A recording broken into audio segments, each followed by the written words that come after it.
Alright, just seeing here. Volume.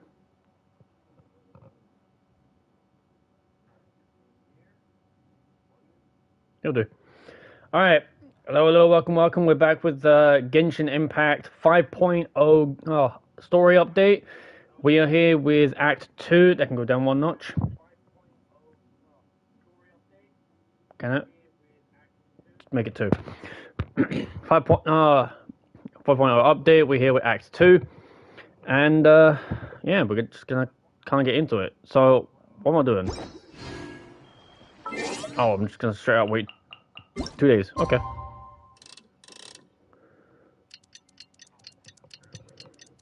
I'll just do that.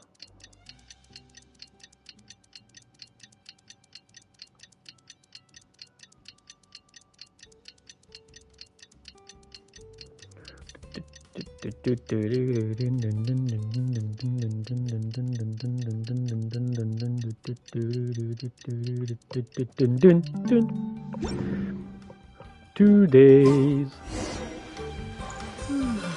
Take her all around the people of the springs.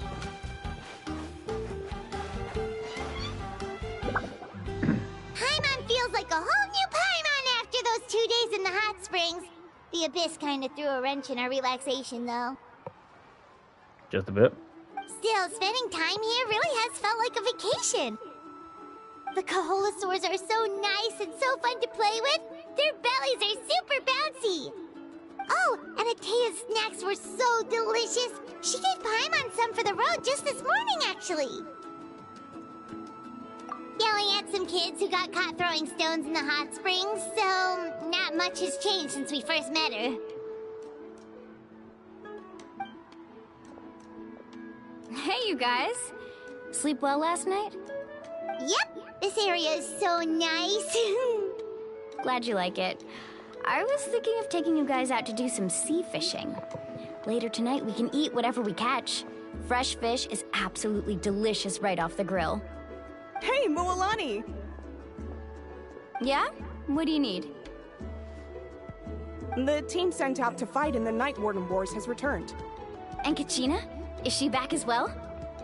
Kachina fell in battle. But don't worry, the team was victorious, so the Rite of Resurrection will be held in the stadium soon. Well, that's a plus. That's a relief. The Abyss is cunning, and it was her first time. Mistakes are bound to happen. Exactly. She deserves to hold her head up high. All right, thanks for letting me know. We'll head out in a bit. Jeez, she sounded a little anxious there. Had me thinking it was bad news for a moment. Mualani, you said the Abyss was cunning just now, but it seems like the Abyss just wants to destroy everything. Like, think about all those monsters that attacked your tribe. If there really was some sort of cunning plan, wouldn't it make more sense to send them to attack Kachina and her small team? Not that Paimon wants them to be in any more danger, it's just... Relax, I get it. The Abyss is difficult to understand, that's for sure. At a glance, it certainly seems like the only goal is total destruction. The Abyss isn't a living entity after all, so what capacity for logic or planning could it possibly possess? But through our long history of fighting the Abyss, we've realized things aren't quite so simple. 500 years ago, the Abyss invaded Teyvat. You know about that, right? Kanya's made a return, apparently. That's right. Khaenri'ah suffered greatly during that time. But so did every other nation in Teyvat. And Natlan was the worst affected of all. It took the combined efforts of the then Pyro Archon and heroes from every tribe to finally repel the Abyss. Even so, the effects of the invasion lingered for hundreds of years, only able to be reversed little by little. Our tribe's waters were contaminated. The Children of Echo's territory was overrun by dangerous sludge surging from underground. Ooh. Unrelenting black winds tore across the lands of the Flower Feather clan. It was like each disaster was designed for a specific tribe. Exactly. We once thought that the Abyss's desire for destruction was a sort of primal instinct, but its methods are, in truth, marked by intelligence. We now believe the Abyss has invaded the Night Kingdom, and has the capacity to read the memories of this land at any given moment. And that's how it became so dangerous and cunning. Almost like it knows you inside and out. Yes, and that's why we've been unable to fully eradicate it, even after all this time.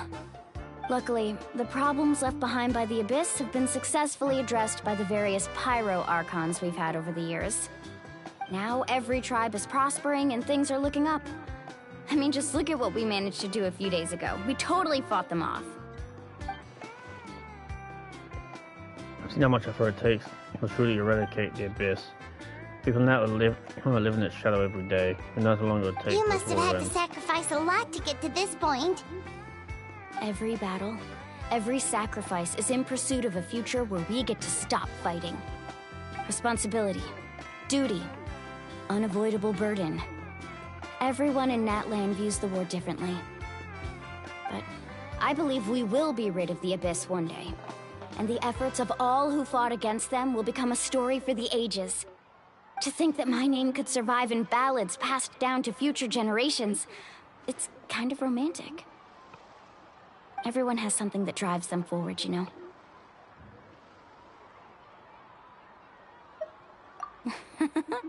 Be my guest. Heroes are always welcome in Natlan. Anyway, let's head to the stadium. Our fishing trip can wait until Kachina's back with us. The sea's not going anywhere. Black stone under a white stone. That's a strange tile. Oh, the stadium. Oh, it's there. I don't know why I haven't seen it.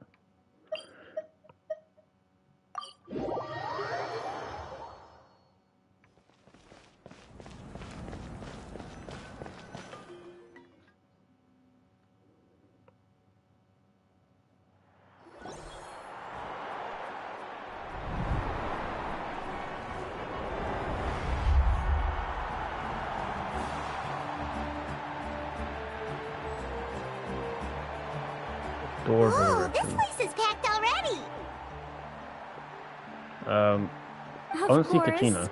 No one's gonna miss out on the chance to welcome our heroes back from battle. It's their moment of glory. Wait, was she Kachina's the gonna only be one so that dropped? flustered. She's never had this many eyes on her before.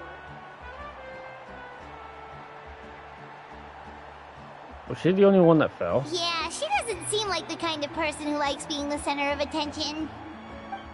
Looks like I'm just in time. Kinich, you're here!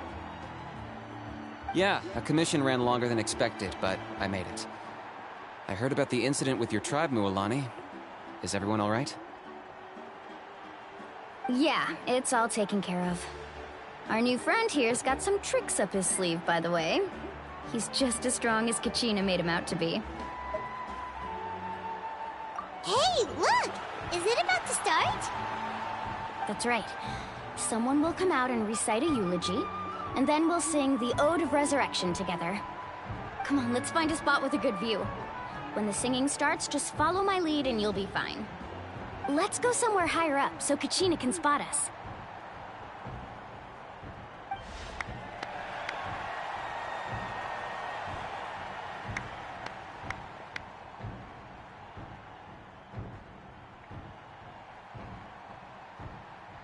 Warriors of Natlan, heed the call of life.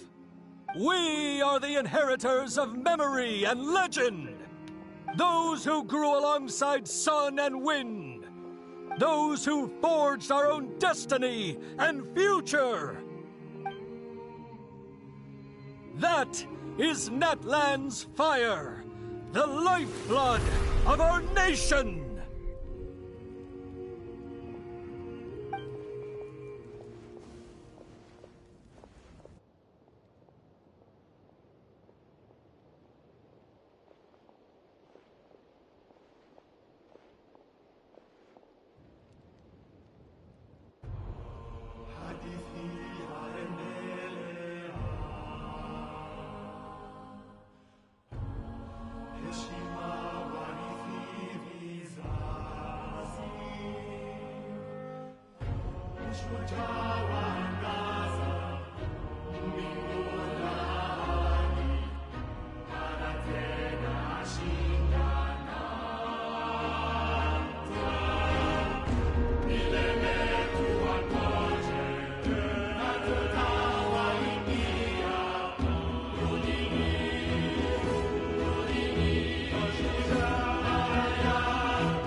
I could not find Kachina within the Night Kingdom, or locate her ancient name.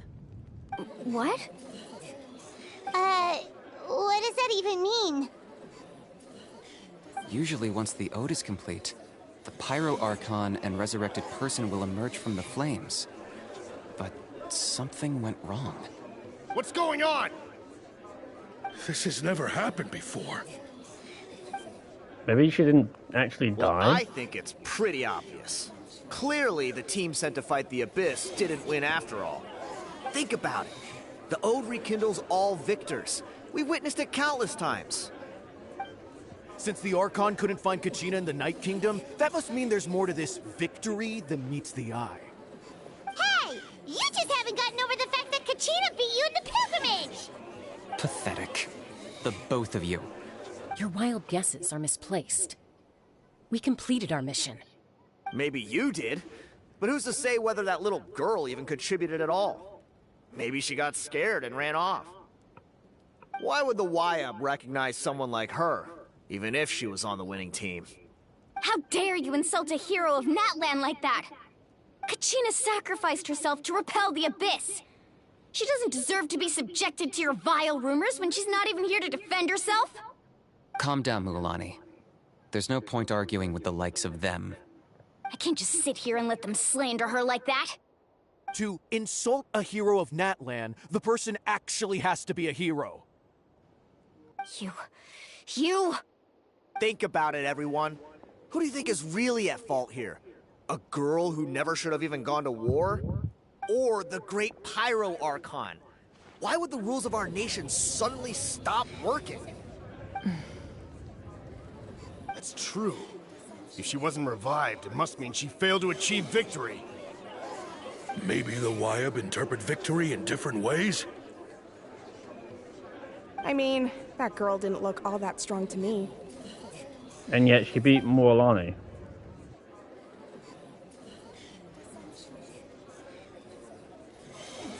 Kachina wouldn't have run! That's not like her at all! No, she's been waiting for this moment for too long. No matter how daunting the situation, no matter how scared she might feel, she's always the first person to stand up and face it head on. We don't even know what happened. So don't you dare try to use this as an excuse to vent your anger or slander her reputation. Fine. We'll find out what happens soon enough. Then, we'll see who truly deserves glory. That's enough. There is no doubt about today's victory, or Kachina's part in it. She is a hero worthy of our admiration and celebration. However, the failure of today's ceremony is undeniable. Kachina has not been rekindled, and I offer you all my deepest apologies as I continue to investigate this matter. To prevent further casualties, I have decided to suspend the pilgrimage until this matter is resolved. What? No one is all-knowing.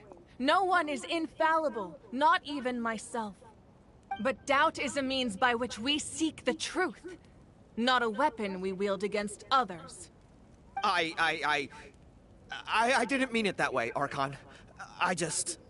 If there are things you wish to clarify, then ask me directly. Doubt my answer if you wish, but now's your chance. You have concerns? State them. No, of course not. Even though I have said nothing to change your mind, then it would seem the truth never mattered to you at all. guy doesn't even have the courage to answer the Pyro Archon's question. So much for all that glory talk earlier. I have a question, Archon. My friend Kachina. Do you have any idea where she is? It's extremely important to me. I know you said you were investigating the situation, but I'm sorry, that's not enough. I've already shared everything I know. If you want to learn the truth and rescue your friend sooner, you should join the investigation. So, what do you say? Of course I'll join. In that case, come see me in the speaker's chamber. We should join them. Oh, and if it's not too much trouble, could you drop by as well, Traveler? I'd like to have a chat. Rest assured, everyone, I'll keep the tribal chiefs informed on the progress of the investigation. Once again, I apologize for the outcome of this ceremony. If there are no further questions, let's part for now.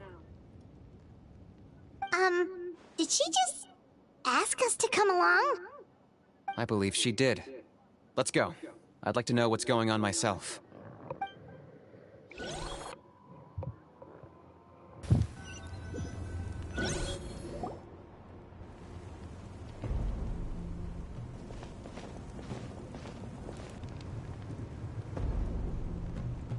The situation is urgent, so I'll get straight to the point. Kachina is undoubtedly a hero of Natlan, and I'm deeply sorry this happened to her. There's been unrest in the Night Kingdom, but I don't know what's causing it. As a result, I've been unable to track down her location. Until we find and address the cause of the unrest, the Ode of Resurrection will continue to be ineffective. And that means Kachina won't be able to come back? That's correct. Not until the problem with the Night Kingdom is resolved. How long will that take? It's hard to say. Kachina always dreamed of fighting the Abyss. Of doing her part to defend Natlan. She wasn't afraid of death because she knew, if it came down to it, the Pyro Archon would be there to bring her back to life. Whenever we sat down together, exhausted from training, she would always hum the Ode of Resurrection. She was supposed to come back to us. We were supposed to hug her and celebrate with her and share her joy. We supported her every step of the way, but what are we supposed to do now? Sit peacefully and wait for her return? Lose ourselves in grief over her death? Tell me, are we her friends? Or her murderers? That's not fair, Mualani. It's all right. I understand your rage and your grief. Kachina's life means a great deal to me, Mualani. Believe me, I want to bring her back as soon as possible. I would give you that peace of mind if I could.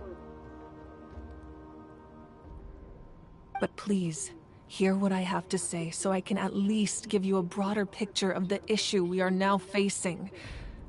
Considering the recent attack on your tribe, I believe the Abyss has found a new means of undermining the rules of our nation. You mean... The Sacred Flame. The foundation of our resistance against the Abyss. If we continue to hold the pilgrimage and send teams to fight the Abyss, there will likely be more casualties. But if we stop altogether, the Sacred Flame will only grow weaker. The Abyss will scale up their attacks, and the tragedy we saw with the people of the Springs will only be the first of many. If we compare the two choices, the former seems to be the lesser of two evils. Sorry, I know that may sound harsh, but I bear the name Malipo. Weighing the costs is my duty. The raw truth can be cruel. But we need to understand it if we want to approach this rationally. But what would you say, Mualani? This is personal for you. And unlike Kanich, I dare say it's not a simple case of weighing up which course of action is less painful, is it? No. I can't choose between them, and I don't want to. Saying that one is preferable over the other is disrespectful to the people who suffered. You're saying it doesn't matter whether I suspend the pilgrimage. The consequences will be equally painful. Yes. What happened to Kachina breaks my heart. But I couldn't bring myself to sacrifice other people for her sake.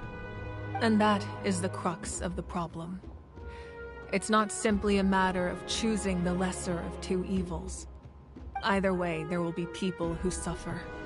And the end result will be the same. Belief in the pilgrimage will waver. Once doubt has crept in, the people will no longer unite in battle against the Abyss. And that is exactly what the Abyss wants.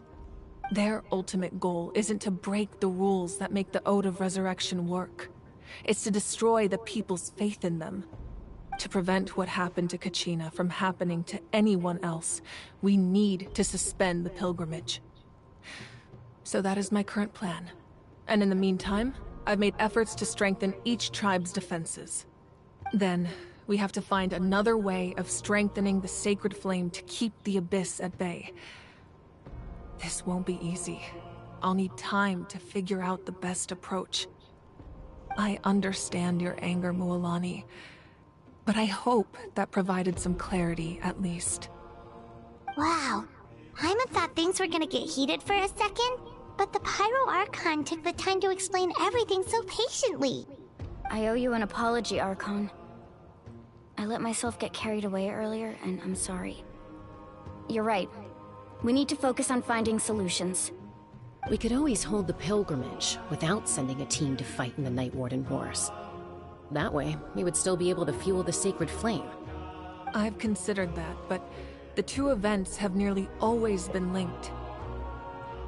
Without the chance to fight the Abyss, pilgrimage rankings lose their prestige, and competitor numbers will drop. With fewer participants, the amount of contending fire produced will decrease, and the vicious cycle will continue indefinitely. So, essentially, the Abyss has taken Kachina hostage. You've learned about the concept of ley lines during your travels, yes? The Night Kingdom is something similar. Staying there for a short period of time shouldn't have an effect on the person. But with the Abyss in the picture, it's a different story. Your sense of self will be devoured, until eventually you become one with the Sea of Souls. Imagine pouring a cup of water into a rushing river. You can try to scoop up another cup, but there's no chance it will be the same water you had before. I won't sugarcoat it. That is the danger Kachina is currently facing. Just like you said, Archon. Both of these problems need to be addressed. You can focus all your efforts on dealing with the Sacred Flame. I will go search for Kachina. The Abyss poses the same threat to you as it does to her. It is very possible you will not return. Knowing that, do you still choose to go? Kachina's waiting for us to rescue her. That's all that matters. I failed to protect her during our campaign, but I can make it up to her now. I choose to go as well. Traveler? What do you think? Understood. Then I'll support you in any way I can. The Masters of the Nightwind have a technique that can extract an ancient name from the ley lines. If we can find Kachina's ancient name, I can use the link between them to pinpoint her position within the Night Kingdom. Then comes the hard part. You need to visit the Night Kingdom in person and rescue her. But isn't the Night Kingdom a land of souls? Can we even go there? Under normal circumstances, only the consciousness can enter. But there is a way to go there in person. However, know that the Night Kingdom will attempt to repel you, and the Abyss certainly won't leave you be. That's fine by me. Same here. Fighting the Abyss is nothing new for me. Makes it sound like as if Lumine's gonna be there. So, Paimon's the only one who's scared? Well, if you're going, Traveler, Paimon's going too. Citlali of the Masters of the Nightwind once created an artifact that can be used to communicate with the Wyab. We call it the Spirit Speaker Stone. It was originally used as a ceremonial artifact wielded by the tribal chiefs. But that spiritual quality also means it can be used to search for an ancient name. That was the artifact I delivered to the Scions of the Canopy a few days ago. Didn't think I'd be hearing about it again so soon. Thank you so much for your help, everyone. Your thanks are unnecessary.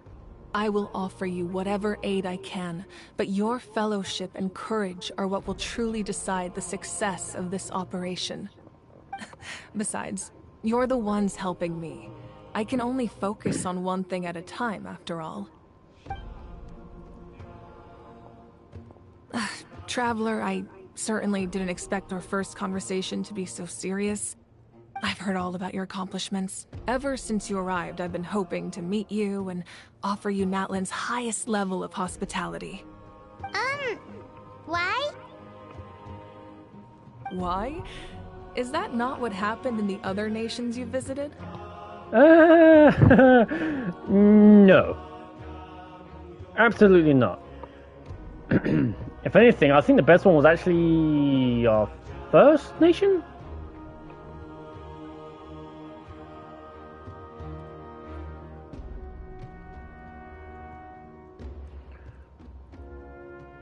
Actually, no.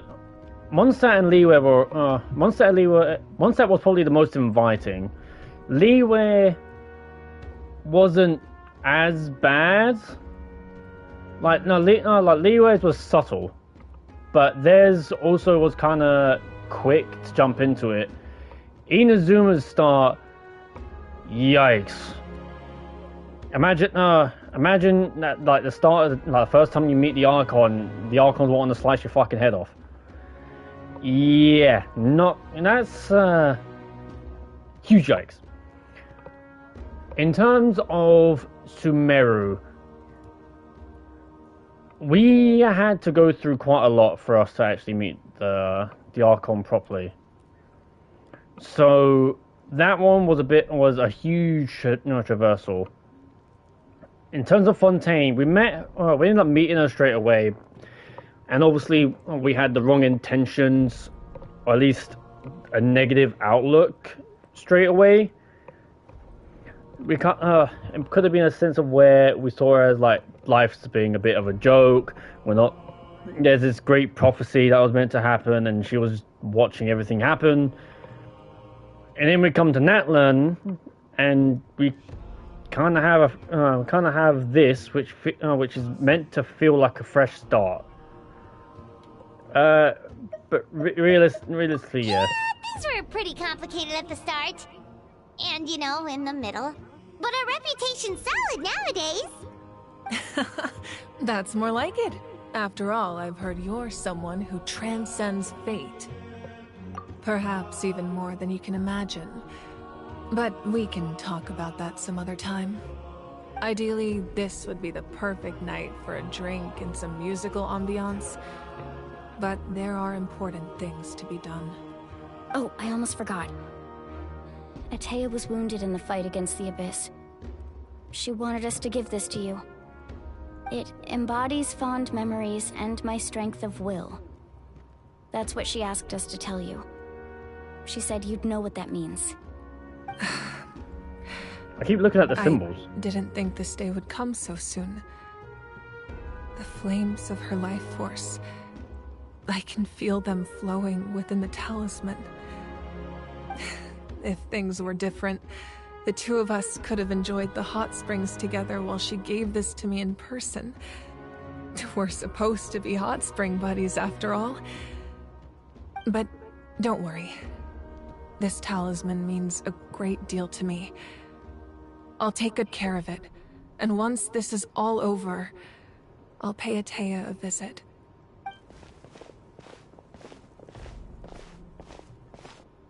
You said you didn't want to jeopardize the production of Contending Fire. But that's not at all why you decided to suspend the pilgrimage, is it? You're right. Even now, the production of Contending Fire is far from sufficient. The gradual corrosion caused by the Abyss has resulted in a massive shortage of pyro energy, and we're currently at the breaking point. as things stand. The pilgrimage is a lost cause. Suspending it allows us to save our strength to defend the tribes. The Abyss has brought catastrophe to Natlan, and Kachina's disappearance in the Night Kingdom is a direct consequence of that. We can't let the general public know that. No.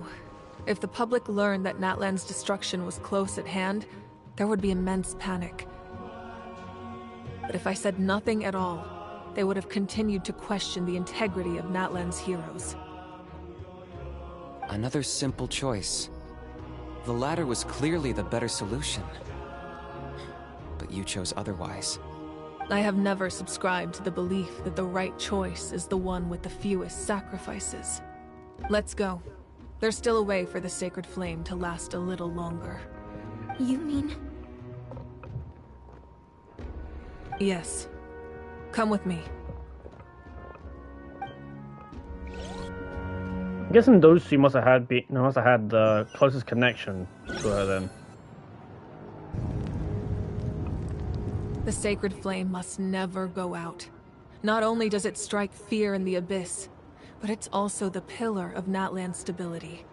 So until our heroes are ready, I will sacrifice my power to keep it burning. But that can only last so long. I think we should focus on the remaining ancient name-bearers.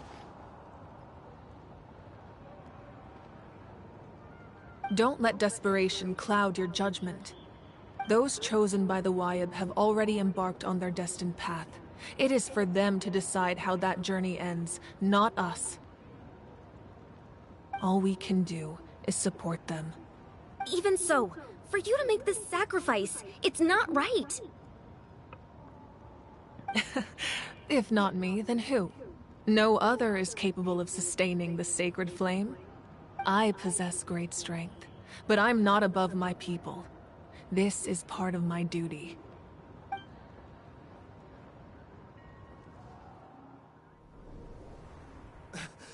Archon, it's the Fatui! Oh, great.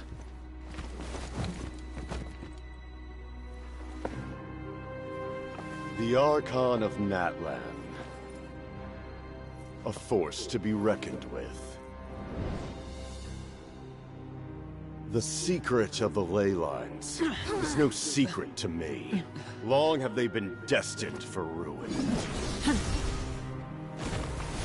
And since the oath made 5 centuries ago remains unfulfilled, what use is the Gnosis in your hands? I don't know what you mean. But it sounds like this is about more than the Tsaritsa. In times of crisis, someone must pick up the mantle of salvation. Your plan has reached an impasse, and now it falls to me to create new rules for Natlan. But before the dawn of a new age, the old must be destroyed.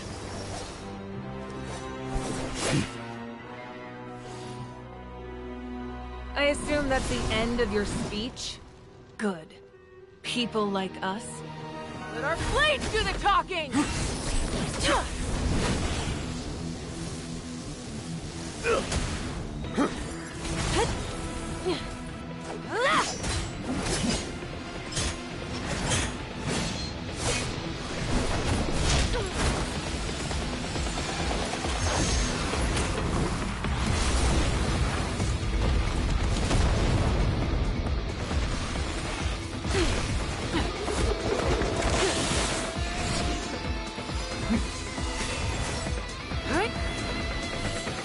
Yeah.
Masters of the Night Wind. Send word. The captain and his followers must be apprehended.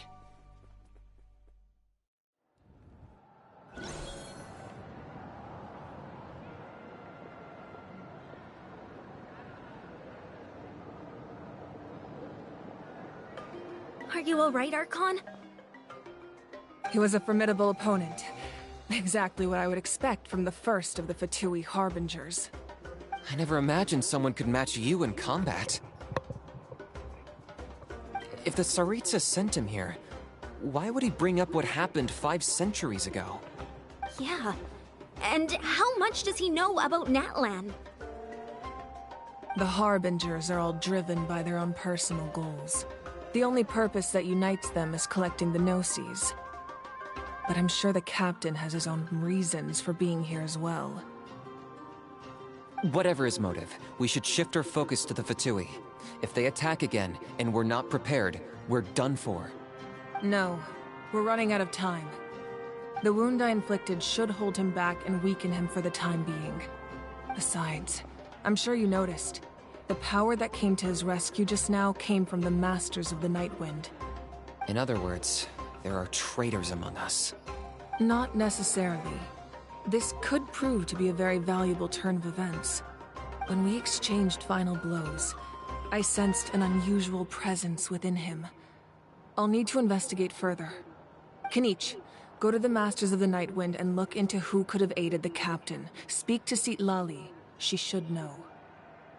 Of course, I'll head out right now. Do you still intend to... Yes, but fear not.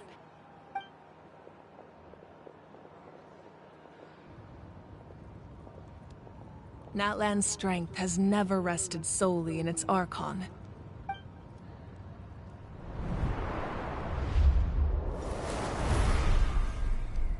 Together we foresaw the only path that leads to our nation's future. We must trust in that vision now.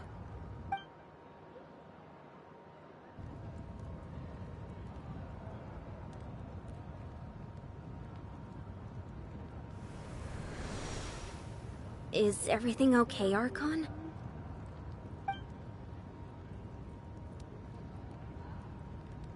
Completely fine. Just lamenting the fact that I never got a picture when I could still turn my hair into flames. Too late now. I just hope the others have a safe journey.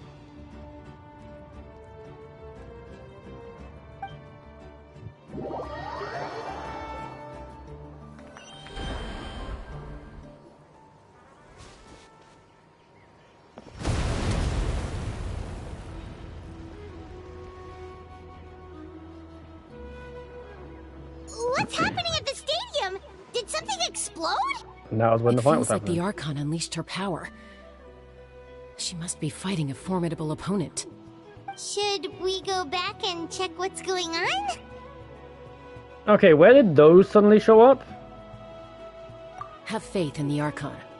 She wouldn't lose in a one-on-one confrontation.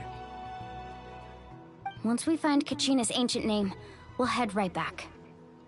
Okay, let's just keep climbing. Paimon really hopes nothing goes wrong.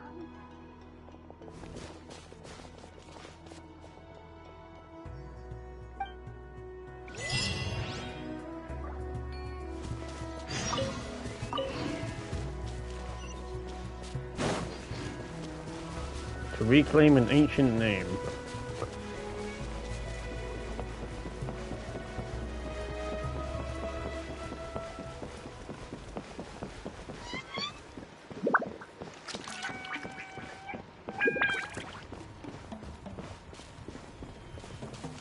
What can you tell us about the scions of the canopy? The tribespeople are very adventurous. Oh, kinda like us then. I'm not so sure. You don't strike me as the type to enjoy danger. The scions of the canopy are a bunch of thrill seekers. They love extreme sports like rock climbing, rappelling, volcano parkour, or even bungee jumping without a rope while a Yunkasaur stands at the edge and uses its tongue to catch them. Sound like something you'd be interested in? Okay, that does sound different from our usual adventures. Paimon's not doing any of that. She can just cheer you on from the sidelines. Alright, now... Oh, fuck. Okay, I'll go back up.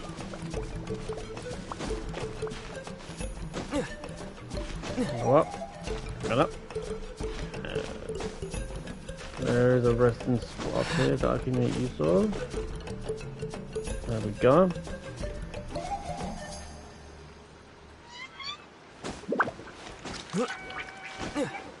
Alright, there we go. Back on track.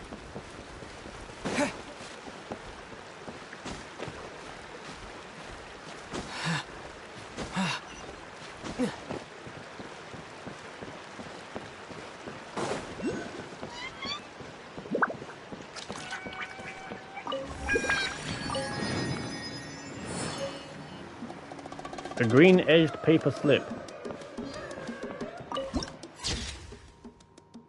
Oh, ain't that pretty? Okay, so where's that one? That's like, probably like way up there or something. I'm not planning for that. Other ones can wait.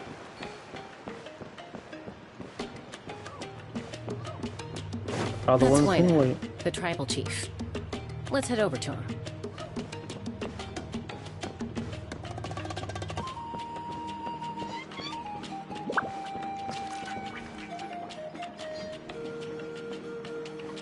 Chaska. Nice to see you again, Wyna. I'm afraid we don't have time for pleasantries, so I'll get right to it. We're here for the Spirit Speaker Stone. Whoa, hold on a second. At least tell me why you need it first. My friend Kachina is trapped within the Night Kingdom. We need the stone to find her ancient name and rescue her. Rescue her? From the Night Kingdom? That's right. I'm sorry, but someone needs to tell you what you don't want to hear. Going there, a mature warrior would never make such a foolish decision.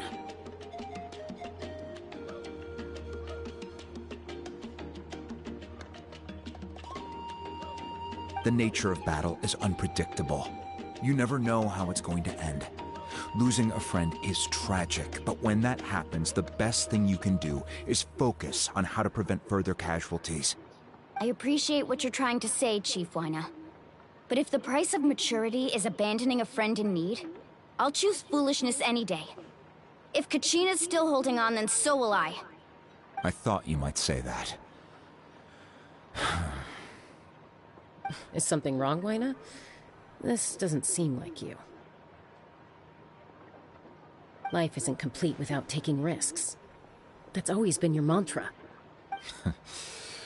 It's nothing. The Night Kingdom is a dangerous place. Can't blame me for checking if you were up to the task. If you're that determined, far be it from me to stop you. Here's the stone. Keep it safe, okay? It's not like we have a spare. Thank you. Huh. Seems like you two go way back. But aren't you from the Flower Feather Clan, Chaska? Oh, Chaska's a peacekeeper, so she's famous throughout the tribes. She's always the one people call to resolve conflicts, so we slowly got to know each other that way. Her younger sister Quichi's always hanging around our tribe, too. She's helped us out a lot in the past. Oh, you have a younger sister? Yes, I'll introduce you to her sometime. But let's get back to business. Wyna, how do we use the stone? As you probably know, your intended destination is completely different from the real world. The Night Kingdom is like a river flowing with concepts, and the ancient name you seek is like a tiny fish swimming downstream. In that sense, the stone is like a fishing boat drifting down the river, but the boat alone isn't enough. You need a fisherman experienced enough to steer it in the right direction. We couldn't do that ourselves? With a little practice, I'm sure you could. You have the strength and the talent. If you want to make sure this works, though, I could recommend someone to you. Who? Vichama, a legendary warrior and scout from our tribe. He's got a keen eye and a well-honed intuition. Even his ancient name means to seek. If you're fishing for a name, you're gonna want him on the boat. Vichama? Why does that name sound familiar? He's one of Auntie Atea's hot spring buddies. I've heard stories about him. Where can we find him? Ever since Malco passed, he spends most of his time gazing out at the scenery from the cliff tops. Follow the path that way, and I'm sure you'll find him. Thank you. We'll go look for him there. Good luck. I hope everything goes well.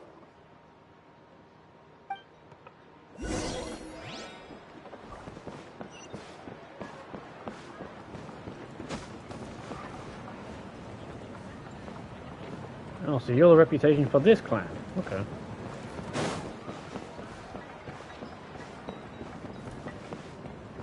Where's the thing here? Still below? Fucking still below? What's going on? Oh, there's a chest here though. Unless. A reward on the road. Teachings of contemplation? The fuck? I don't know at this point. I ain't got a fluff.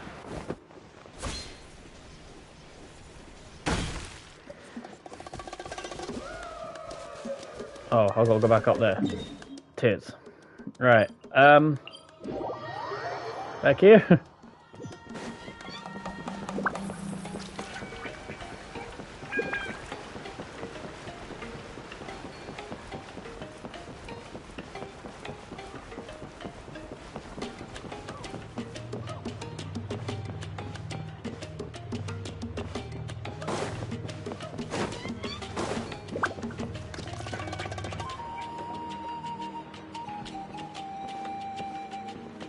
Someone admiring the scenery from the cliff tops.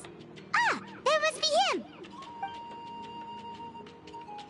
Hello there, are you Vichama? That's me. Did you need something?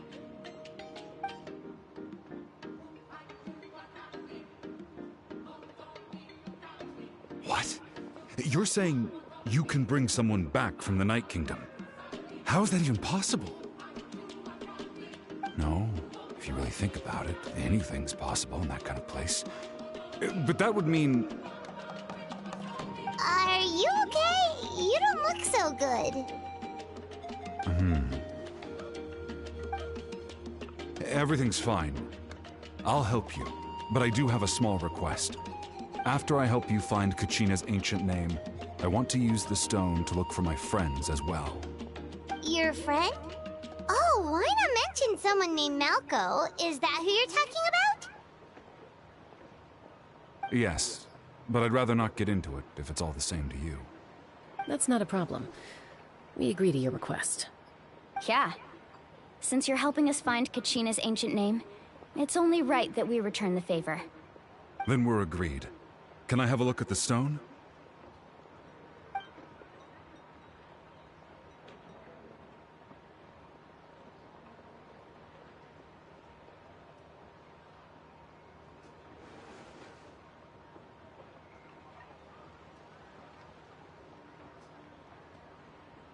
Huh.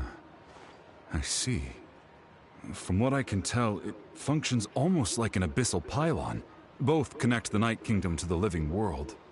Once the connection is established, the abyss will come surging through the opening like a predator honing in on the scent of blood. So we have to be sure not to use it in a tribal settlement. Wow, you got all that just from looking at it? I just picked up on the basics, really. I still have no idea why it works. You said someone named Sitlali invented this. They must be a genius. I'll go find an open area and start setting things up. In the meantime, I need you to get 2 things for me. We'll go right away. What do you need? First, I'll need some hook ropes. Pretty much every store around here carries them, so no need to go anywhere special. Oh, and I need to build a net out of them, so make sure you get a good amount. Wait, are you saying you're going to use a real net to catch Kachina's ancient name? How does that work when one's tangible and one's not? By creating something tangible in our world, like a net, we can create a connection to a corresponding concept in the Night Kingdom. Basically, I'm going to use the concept of a net to catch something equally intangible, an ancient name. Oh, I see. What about the second thing you needed? Right. I need two chunks of obsidian. Once we bring the ancient names into our world, we'll need a place to store them. Normally, you can only get obsidian from the Children of Echoes, but I heard there's a traveling merchant from that tribe around here somewhere, so maybe you can try your luck there. Gotcha! Alright, let's split up. See that clearing? Let's meet over there when you're done. Oh, and you can send someone with me if you want. In case you're worried I might take the stone for myself. What do you think, Chaska? There's no need. Lena spoke highly of you. That means you're trustworthy. I appreciate it, even though that doesn't mean much to me anymore. Anyway, it'll take some time to set everything up, so no need to rush. I'll see you in a bit.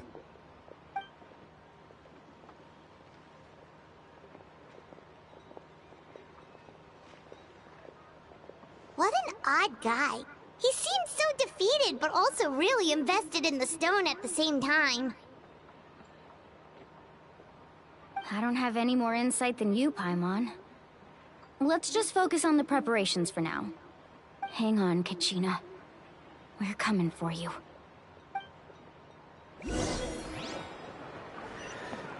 Alright, so...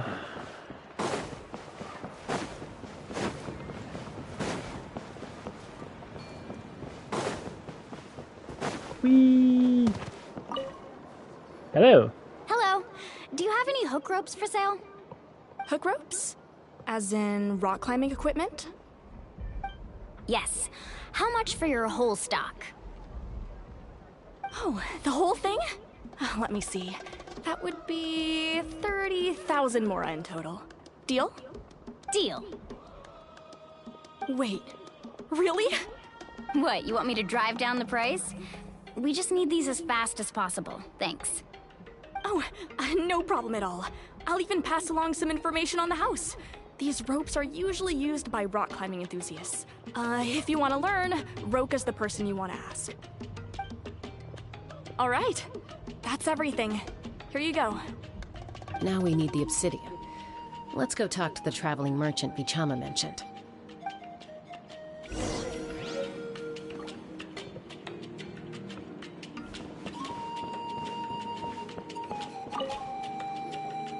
Excuse me, do you sell obsidian? Why, yes. I've got a chunk for sale right over there. Perfect. Is that the only one, though? We actually need two. That might be tough. Tell you what, I'll take a look through these boxes over here, and we'll see what we can find. Thank you so much. We'll wait here.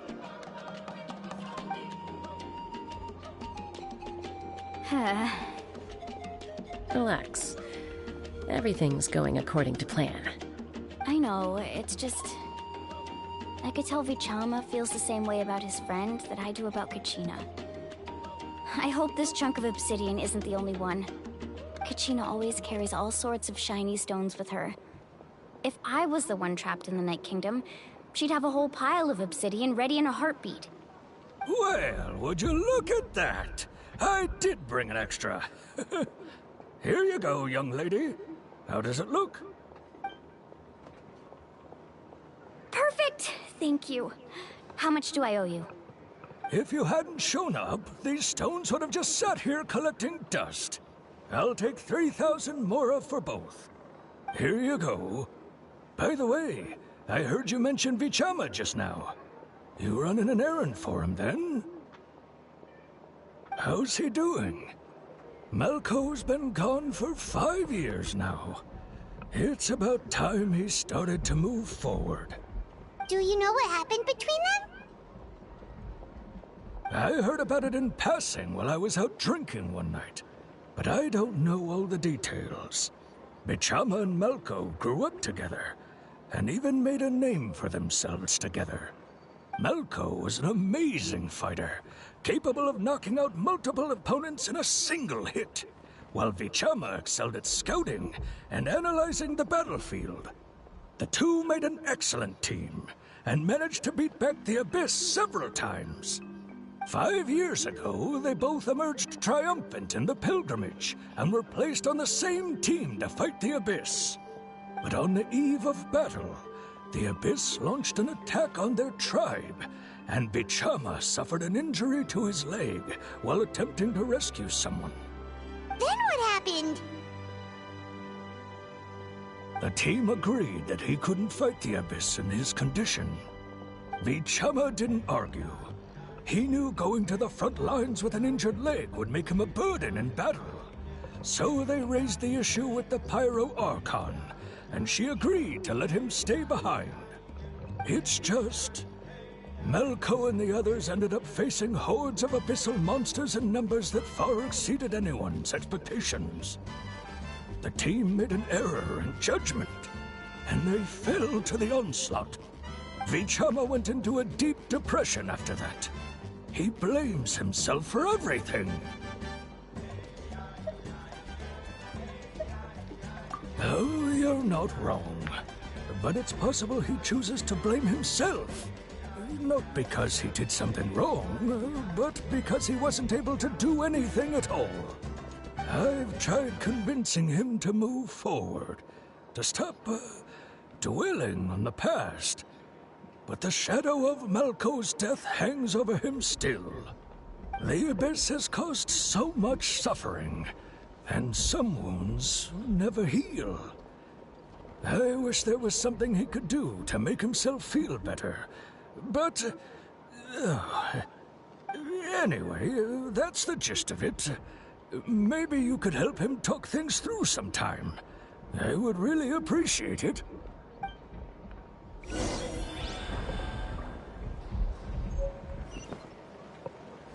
Sounds like he's kind of gone through like a lot of trouble. Whether he's the one going through it or kind of put... Oh shit! Let's put someone else do it. The more I talk, down the one. I don't like when people talk during the story. Oh well. Whee! Did you get everything? Yep, it's all here. When do we start? I've made all the necessary adjustments, so we're good to go. As agreed, I'll help you find Kachina's ancient name, and then you return the favor. Go ahead. For seeking your friend's ancient name for some reason or others. Yes. After Malko fell, I scoured the battlefield to see what happened. It turned out he wasn't bested by some impossibly powerful foe. He was dragged to his grave by the sheer number of enemies. If I had been there, I would have been able to sense the danger. I could have warned them not to advance. I've always blamed myself for what happened. But when you told me about Kachina, I realized there's a chance Malko might also be alive, fighting for survival in the Night Kingdom. But that happened several years ago, right? The Pyro Archon said all life within the Night Kingdom eventually becomes one with the Sea of Souls. There might not be much hope, but I still have to try. Malko and I promised each other, even if we never managed to root out the Abyss for good, we would fight together until the end. All right, let's get to it. I'll start searching for the conceptualized version of Kachina's ancient name. If you see any fragments scattered around the area, please collect them.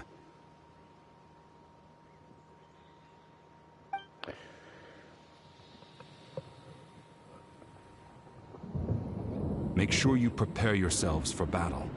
As I said, the stone will link the mortal realm to the Night Kingdom. The Abyss will likely emerge in response. This Lumine shows up, we gotta fight Look at that Lumine. golden thing! It must be one of those fragments Vichama mentioned. Let's get closer!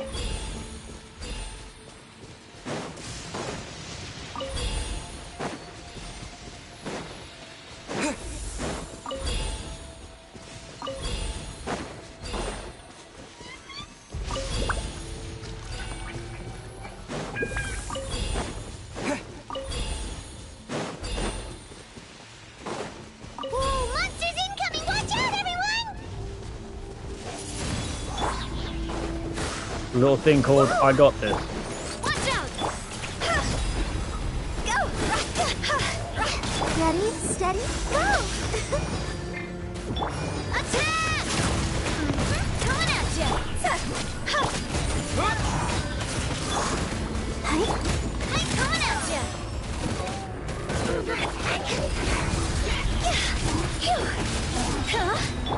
With the wind!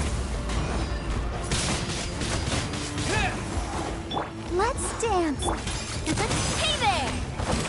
Watch out!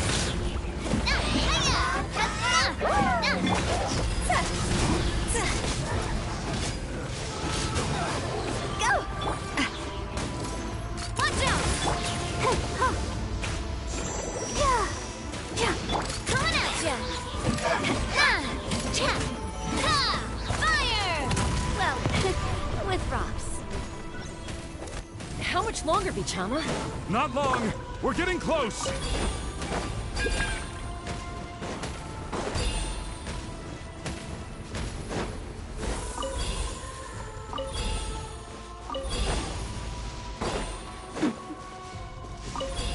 Alright, there we go.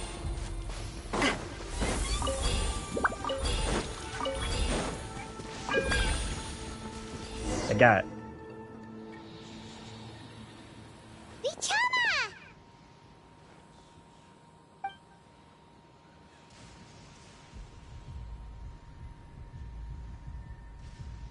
Quick, take it!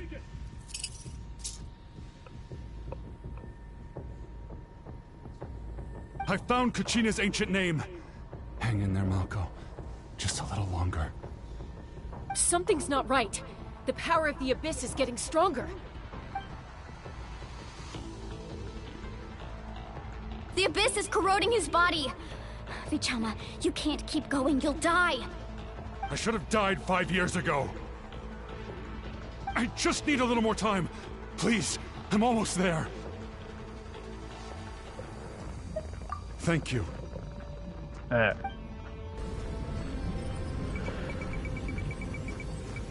Stab it. Whoa, watch out! The power of the Abyss is strong. No shit.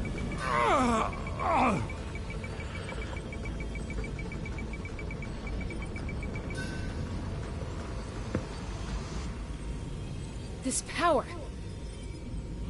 Hanging in there? Malko. No! Why can't I find him?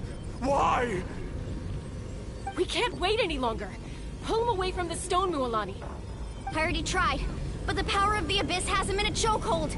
It's like he's tied to the stone with an invisible rope. In that case, we have no choice. I'm sorry, Seat Molly. Get back! Chaska, wait!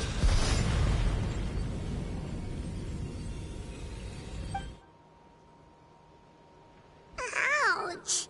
What happened just now? It looked like the Spirit Speaker's stone was... The stone's power was spiraling out of control. The only way to stop it was to destroy it. You were all caught in the shockwave of the explosion. You might feel dizzy for a while, but that's normal. Give us a heads up next time, will you? You're lucky we managed to dodge it in time. I thought I said to get back. Yeah, barely a second before you made it go poof.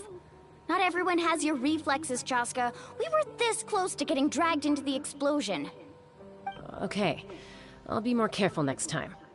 At least Kachina's ancient name is still in one piece. Wait, where's Vichama? Probably vanished into it. Vichama! Vichama! I couldn't find Malko's ancient name. It must be completely gone by now. Once your ancient name disappears, there's no coming back. From the very beginning, I knew there was a slim chance, but still. And now... it's too late to save him. From the minute he left that day, it was already too late. Vichama. Shit, dude's twitching. I'm sure he's heard enough condolences over the years. Let's just give him some space. Huh? What's that in your hands, Vichama? It looks like something's glowing. This is...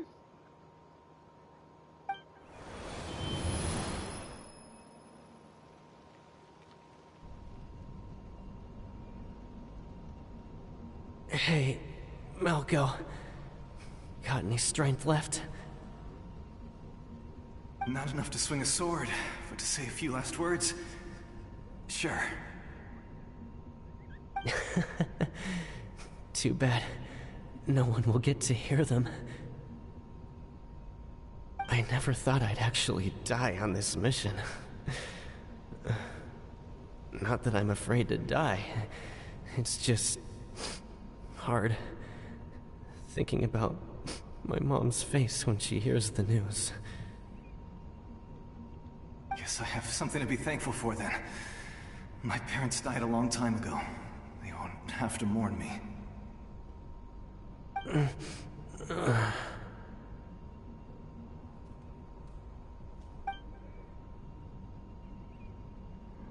Pisak! Always had to beat me at everything, didn't you? Right to the end, you were never one for goodbyes. Maybe you're right. Maybe no one will get to hear our last words. But just in case... Vichama, I'm so glad you didn't come with us. Don't be sad. Just keep on living. For the both of us.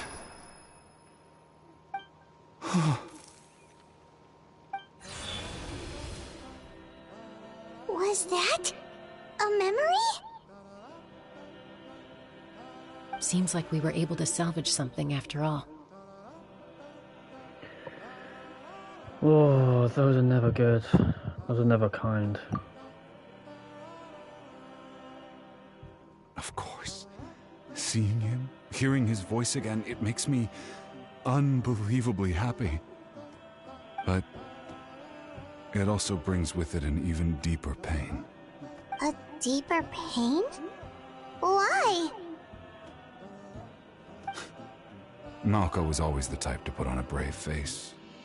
But in that memory just now, his hands were shaking, and his smile was forced. For all these years, I regretted not being able to fight alongside him to the end. And now I know, at the end of his life, he was thinking the same thing. Vichama. I'm fine. Actually, I heard Chief Wyna wasn't really on board with your plan to go to the Night Kingdom. When you asked for my help, I hesitated too.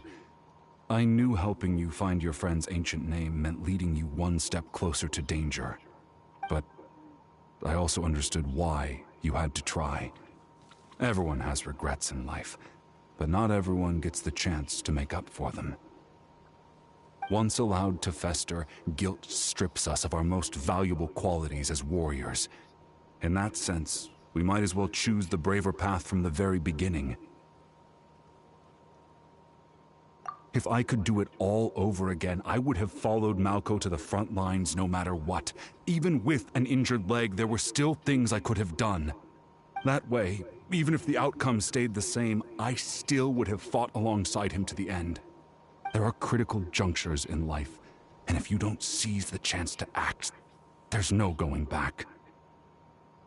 That's something I had to learn in hindsight, but you're still at the crossroads of your journey, so I hope you can walk away without regrets. Thank you, Vichama.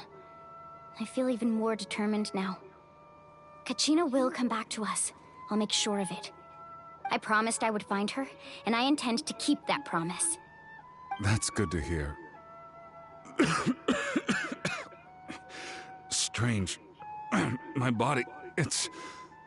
Once abyssal corrosion enters the body, a portion will fuse itself to your internal organs. Even though the Traveler possesses powers of purification, the corrosion can never be fully eradicated. Thanks to him, though, you were only briefly exposed. Slowing your breathing and controlling your emotions should help you keep the symptoms in check.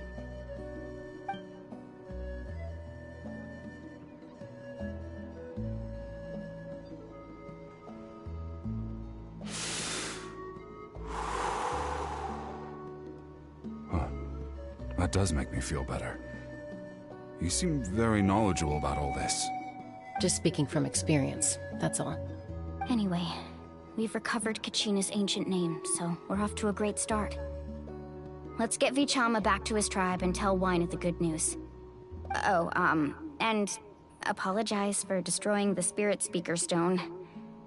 We had no choice, though, so he'll probably understand.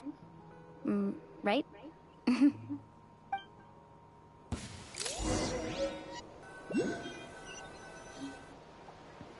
Being sent back?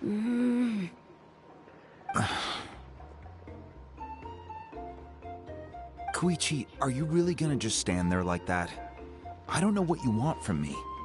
I think you know exactly what I'm trying to say, Uncle Wina. I can hear it in your voice.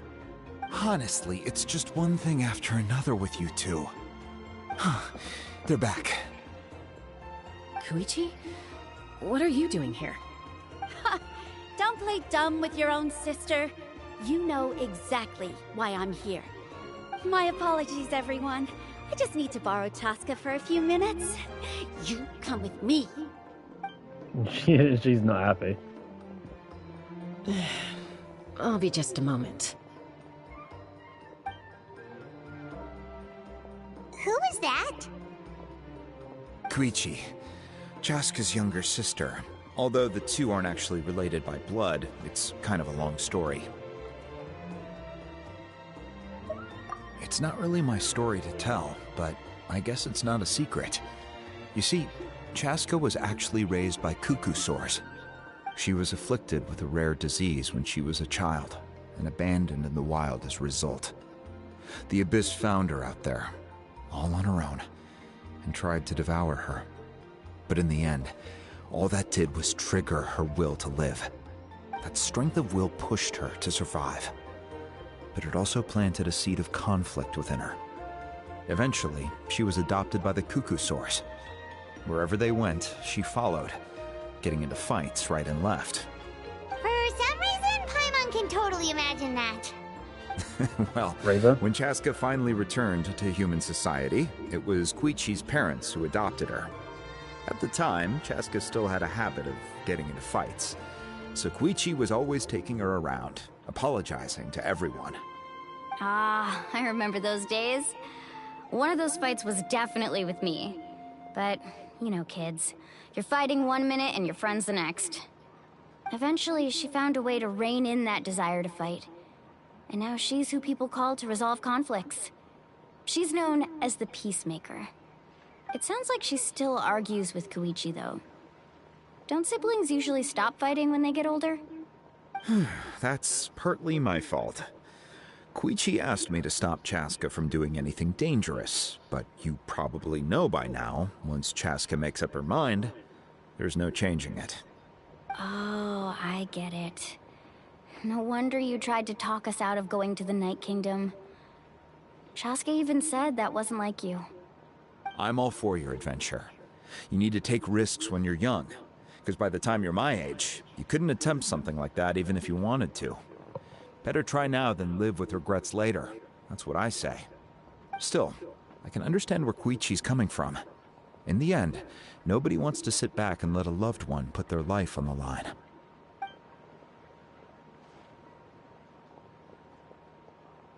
All right, it's just the two of us now. You have 1 minute to explain yourself. I don't have anything to say. You don't have to approve, but you should know I only do what's necessary. That attitude is exactly the problem. It's like you don't care. You try to sneak off to the Night Kingdom behind my back and then play it down as if it's just a trip abroad. Well, technically I am going abroad, right? Again with the excuses! Technically. We agreed, didn't we? There are 4 levels of danger. If it's not something urgent, you can only engage in level 2 danger and below. You can only go up to level 3 if a situation is so dire there's absolutely no alternative. But a trip to the Night Kingdom? If that's not a level 4, I don't know what is. And you were just going to sneak into the place without saying anything. Yep. What do you mean, sneak into the place? I always planned on walking in there with my head held high. You bought off Uncle Wina, didn't you? He promised me he'd stop you from doing anything dangerous. Oh, it's like he didn't even try. You feel like he went back on his word. What if I told you my mind was made up, and there was nothing he could have done? Not even by force. Oh, I knew it! So he did try to say something, but you didn't listen. This is important. If you were in my shoes, you'd make the same decision. You don't know that? I'm a doctor, and I handle logistics. If you're going to waltz into a dangerous situation where you could lose control at any moment, it's my duty to say something. All right, whatever. Anything else? What do you mean, anything else? Why don't you reflect on what you've done and promise me you'll stay put? Time out. Is this one of our normal arguments or a serious one? Chaska, does it sound like I'm joking? Then... you need to know something. What happened to Kachina was partially my fault. I can't leave her there to die. That's not who I am. But the person you become when you lose control, that's also not who you are. That's a different issue. You said it yourself. A person is only as good as their morals. If I want to live in Natlan, I need to display qualities that make me worthy of this nation. I've also told you that managing your condition is equally important. Sometimes you have to make sacrifices. All right, let's stop this here. If we keep going, I might actually have to get serious. And I think Waina prefers his roof attached to his house. Is that a threat? That sounds like a threat to me. Koichi! Younger sisters are supposed to listen to their elders. So, you're really going to go, no matter what I say? I'm supposed to be your sister. Then support me. I'll be back. All you have to do is wait. Chaska. So, that's it. Why'd you have to turn out to be so darn annoying?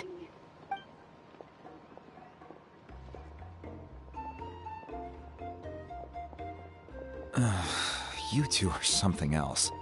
Something you wanted to say? I know you aren't related by blood, but you two sure are similar. Really? You know, I said that very thing to Koichi not too long ago, and she reacted the exact same way, down to the very tone of voice. It's not my place to get involved, but I will say this. Try to spend a little more time with your sister. You're tough kids. That doesn't mean you have to go it alone. Thank you. Anytime. All right. If you're done with the Spirit Speaker Stone, you might as well hand it over. According to Kinich, it's an important ceremonial artifact, so it'd be safer to keep it with me. About that... If only Tonegif Bard was here, he could have repaired it just like the Holy Liar. That's another good A memory. few more pieces than you remember. Huh?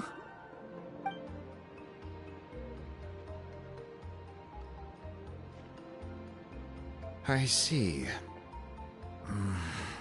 Sounds like it was an urgent situation. If someone's life was on the line, then you had no choice. Still, Citlali's going to be a nightmare to deal with now that you've broken her stuff. I'll explain everything to her later. Stay safe out there in the Night Kingdom, okay? I'll wait here for your safe return.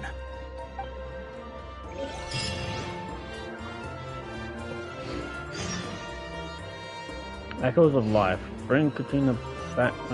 Ooh.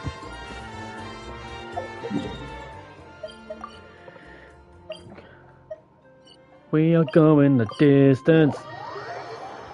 We're just gonna teleport the way there. Teleport to the Archon. Yeah, no, that didn't work.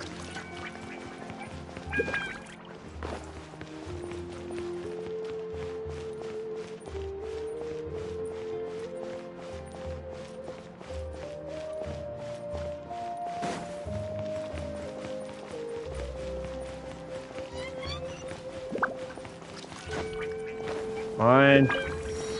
Thank you.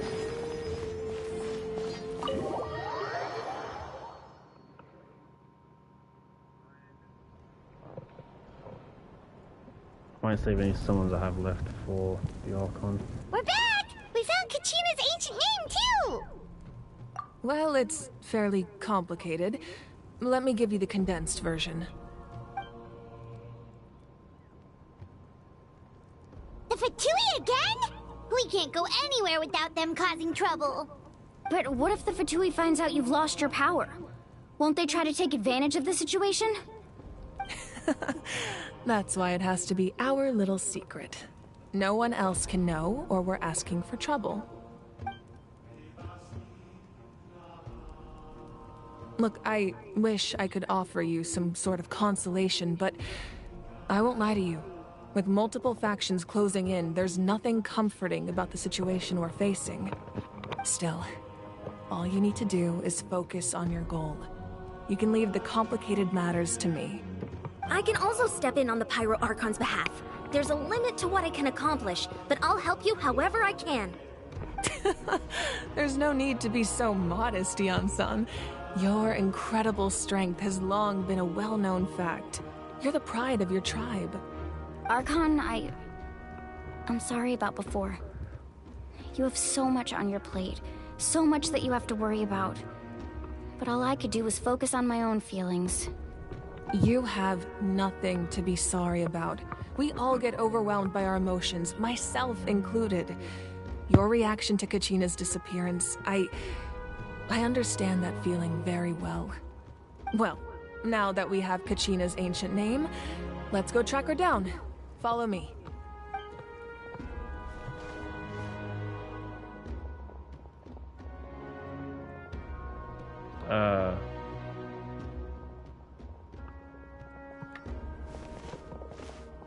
I thought someone was gonna walk into that chamber and go,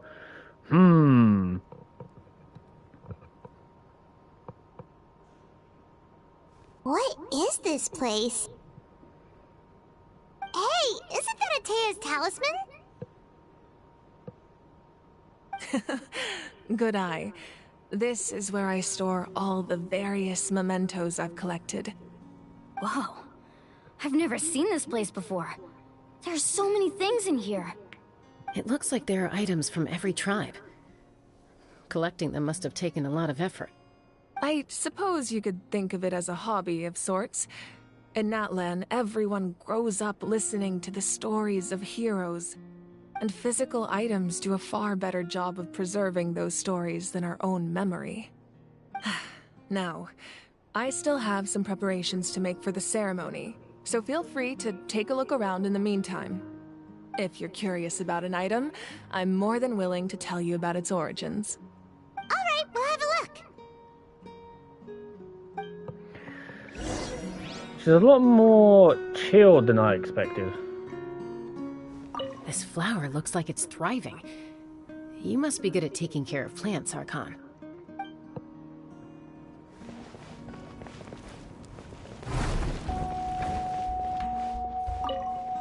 Make sure to handle everything with care. This cup, for example, it's heavier than it looks.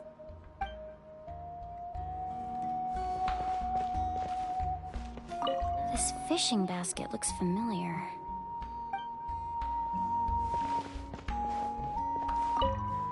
Like I said, I still have some preparations to make for the ceremony, so feel free to take a look around in the meantime.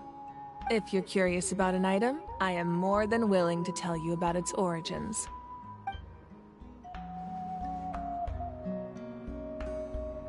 Mabuika, I kind of wanted to ask about some of the items, but I guess you're not willing to talk about them right now. Okay. Love the belt. Whoa, that belt is bigger than Paimon's head! The Collective of Plenty are known for their bodybuilding competitions and contests of strength. This belt is a symbol of great honor within the tribe. The association with strength might also have been the reason the original belt was extremely heavy.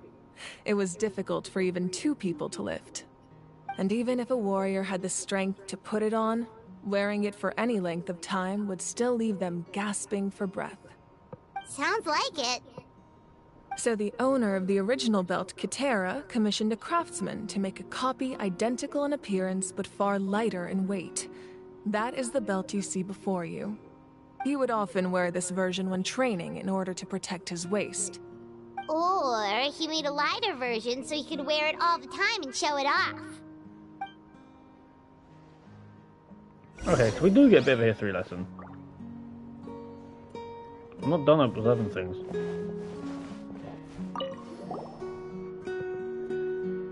There are so many jars and potions around here. Do they have anything to do with alchemy? No, those belong to the Masters of the Nightwind. They're ceremonial tools used to amplify the ability to communicate with the Night Kingdom and the Wyab. Yamaya is an expert in this field, and she taught me a lot. Even though she appears stoic and serious, she actually has a keen sense of humor. The tools you see here are quite traditional. Her students found them outdated, so she passed them on to me. The contents of the jars aren't all that special. Oh, except the big jar in the middle. That's what she really wanted to give me. Ooh, must be something really cool. What's inside? Grape juice. Huh? It's quite tasty, although probably expired by now. Oh, hey, you'd have been D-Luke's friend with that one.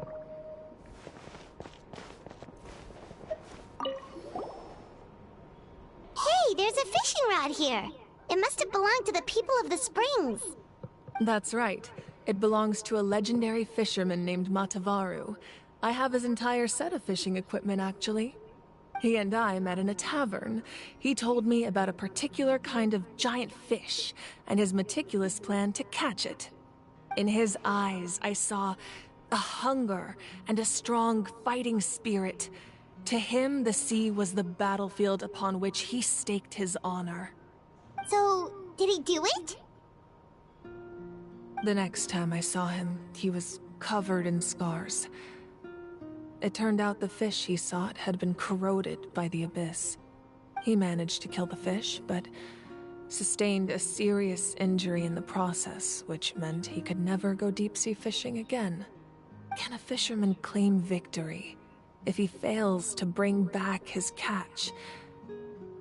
That's what he asked me in the end. Well, Paimon thinks he won. That was my answer as well. The experience was far more valuable than the prize itself. In the end, he didn't want his tools to go to waste, so he gave them to me. Wait, that means you also know how to fish. Maybe we can go head-to-head sometime.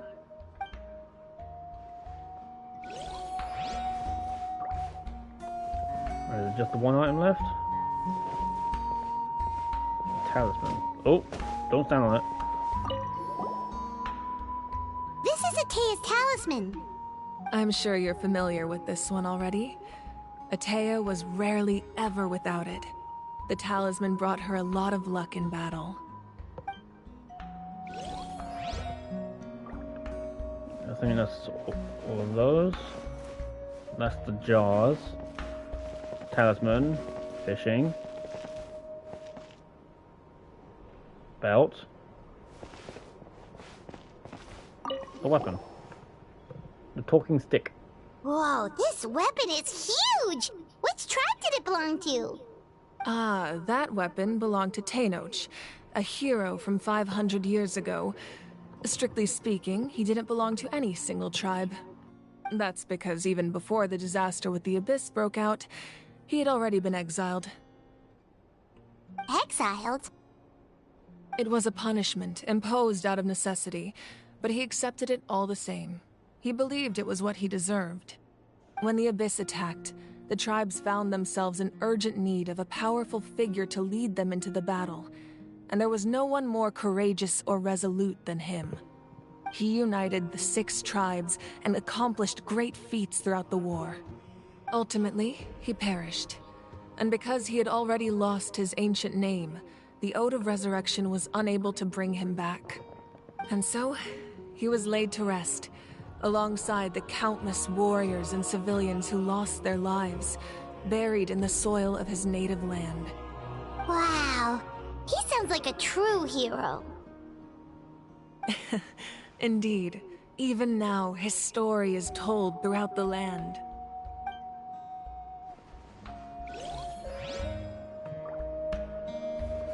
So the story is still said throughout the land, but he doesn't have his name anymore?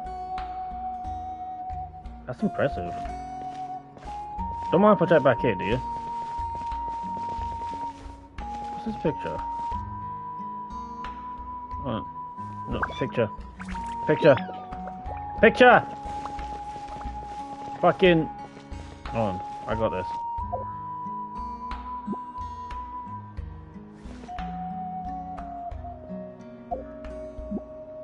Too close. There we go. Look at the picture in the corner. It's obviously Mother Waker is the one in the middle. I'm wondering who the other ones are. Probably her parents and the sibling? Could be, right? Oh, I need to match the height.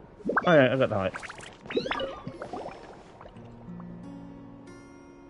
The powder still needs some time to settle, so let's wait a little longer. Well, what do you think of my collection? Do you feel like you have a better understanding of Natlan's culture now? Yeah, if each item represents a different story, seems like Natlan's really been through a lot. Does every item hold a special memory, just like Atea's talisman? That's right. The items in my collection actually serve a similar purpose to the ancient names passed down among the tribes. They demonstrate the true shape of time. The shape of time? Most people perceive time as a linear concept, almost like a straight line that can only move forward. We cannot change the past or predict the future. But there's also a different theory, one that I believe to be closer to the truth. Namely, that the past, present, and future all exist at once. At once? Paimon's not sure she understands. I can see that theory. Let's say your journey ended right now. Thinking back on your experience in each nation, which one would you say was the most important? Exactly. Even at the end of your journey, the things you experienced along the way don't cease to exist. They become part of who you are. Take out a portion of that journey, and you would likely make very different decisions, and eventually arrive at a very different destination.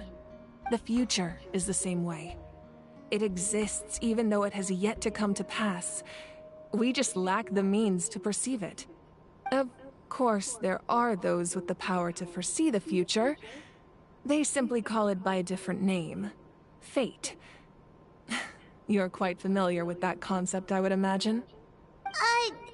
That does kinda make sense.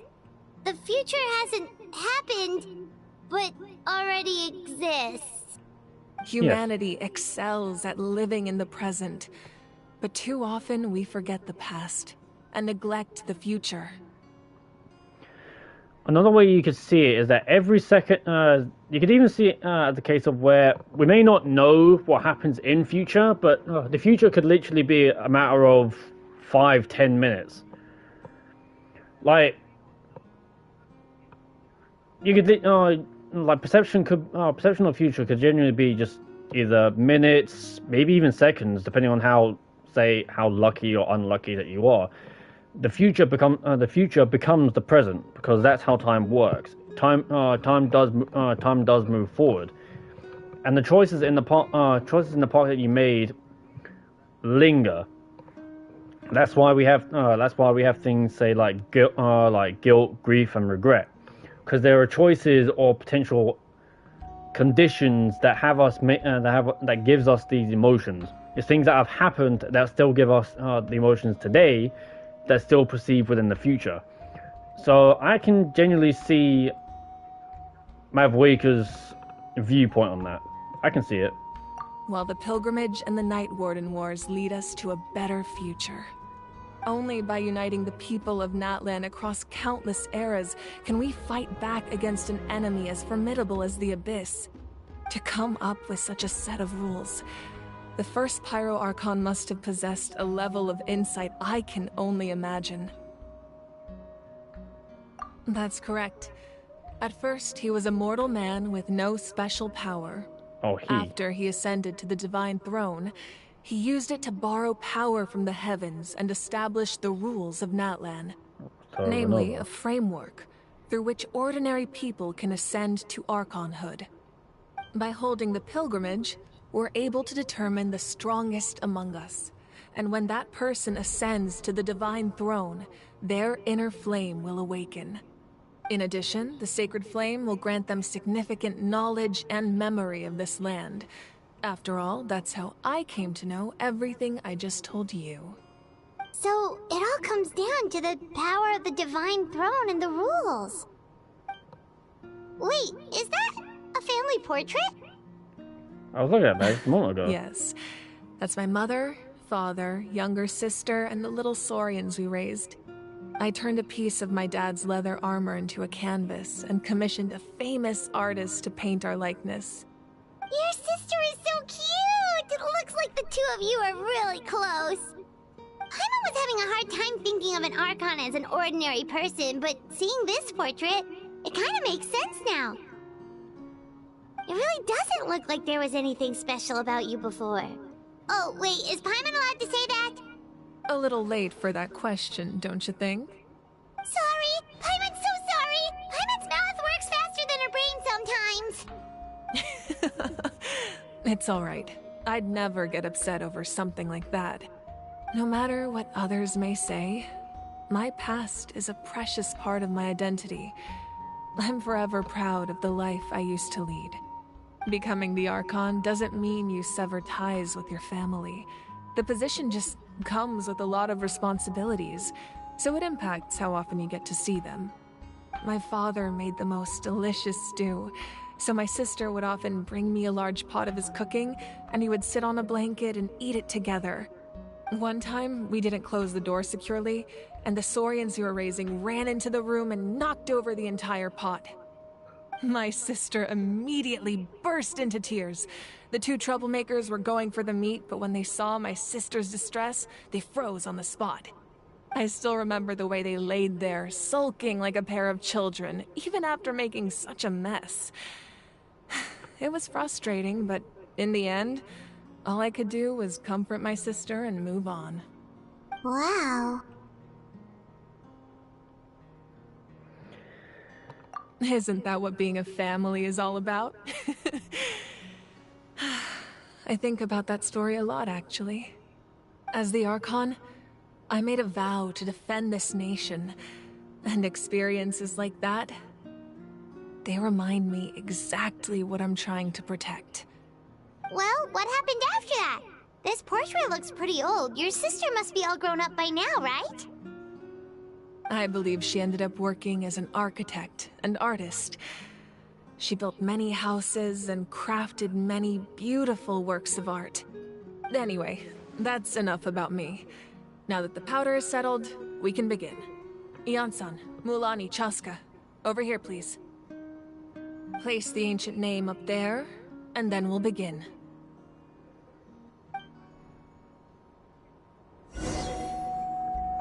Place Kachina's ancient name. Can I talk to you guys? Oh. Okay, I'll take it as a no.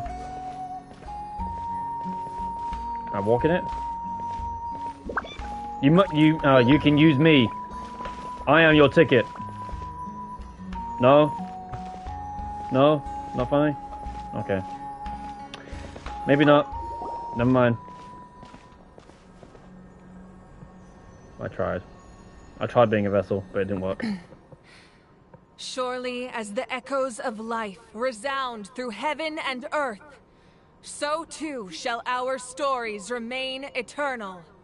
Ancient name, take us to your fated bearer. Allow her to answer our call.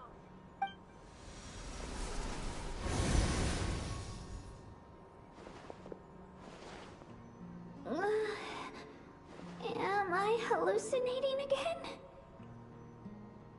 Kachina, are you okay? Huh? I'm not seeing things, am I? Is the Abyss playing tricks on me again? It's okay, Kachina. It's just us. We're trying to find a way to bring you back. Everyone, you have to listen to me.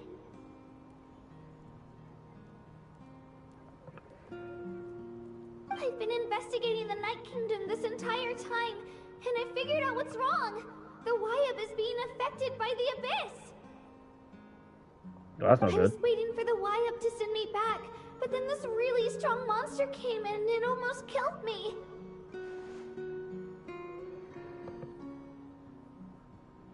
The Wyab saved me, even though its power is weakening, so I've been hiding from the monsters while trying to find a way to help.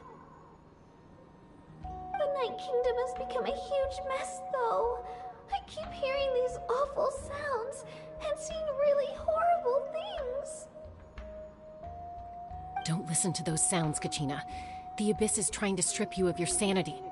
All you need to do is stay safe and wait for us. We'll be there shortly. It's okay. I feel so much better now that I've had the chance to talk to you guys. You don't need to worry about me. I've never been strong or special at all, really. So I don't blame anyone for forgetting about me or leaving me behind. Just knowing you care is more than enough. I'll find a way back. You don't have to put yourselves in danger to come rescue me. You're always like this, Kachina. Now's not the time to act tough. We're coming for you, and that's final. I don't know what lies the Abyss has been feeding you, but I'll tell you something right now. Nobody here sees you as a burden. You're a victor of the Night Warden Wars, a hero of Natlan. All you need to do is wait for us to rescue you, and you'll get all the applause and recognition you deserve.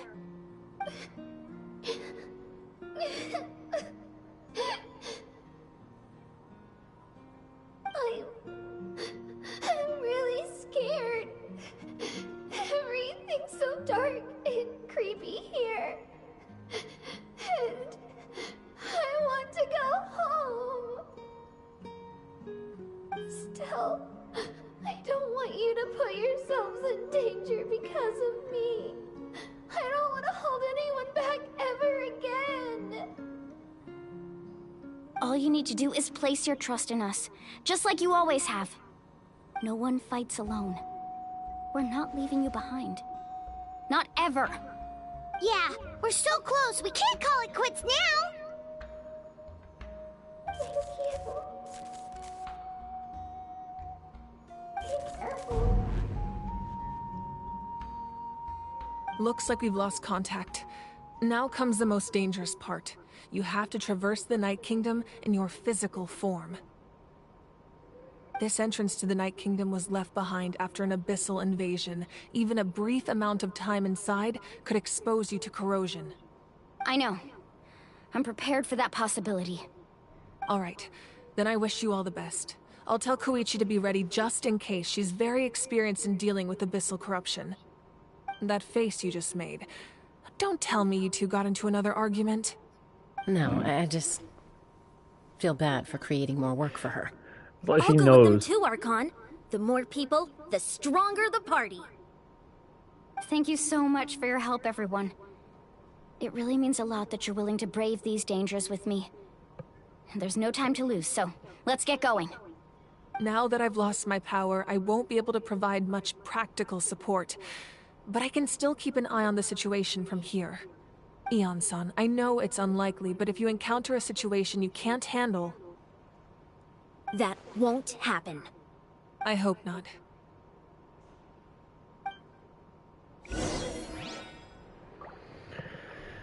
Ooh. Be careful out there. I'll observe the situation from here. Alright. We know what we're doing. Ooh.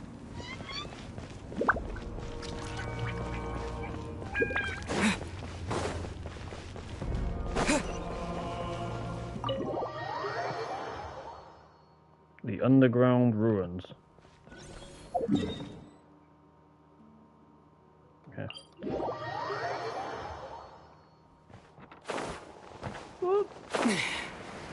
Yeah, I kind of had to catch myself for that one.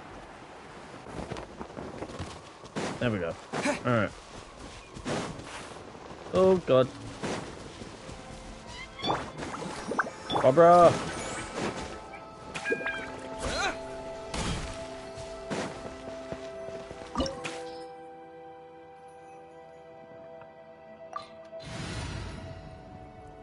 Alright, Barbara. Alright, Hotel. Let's do it.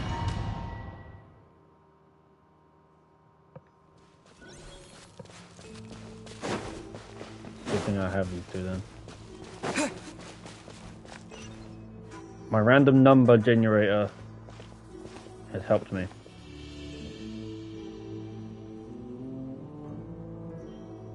So we're underneath Natland right now?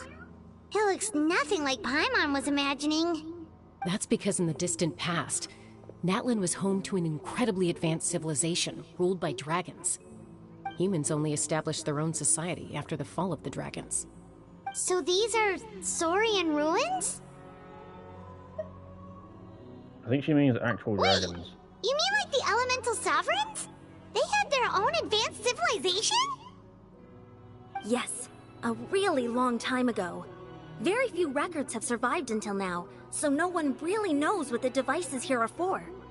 These ruins have been abandoned for a long time, but with the recent increase in Abyss activity, the installations around here have somehow been activated again. So what you're saying is, we're not in for an easy trip to the Night Kingdom. Nope. No. It's going to be obstacle after obstacle from here on out.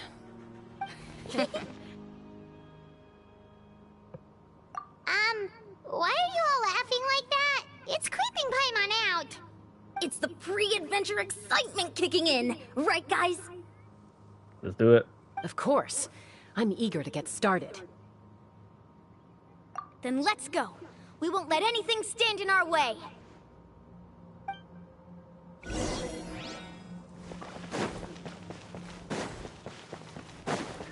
My door of resurrection though. Seems like the road ends here. How should we get across?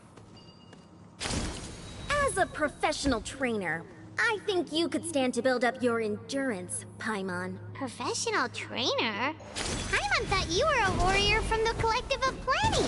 Well, that goes without saying. But I actually work as a sports coach. I provide professional guidance for many of Natland's popular sports. And I don't just mean physical training. I design nutrition plans as well. Ah, so basically no sugar, no soft drinks, no grilled meat. Yeah, we'll be here all day if you list them out one by one. It's much faster to just focus on what's good for you. Such as? Vegetable juice. Want some? You know, Ian-san, Paimon feels like the two of us might not see eye to eye. No. Yeah, when there's speech, I don't really like going too far forwards. Like, just in case I cut out dialogue.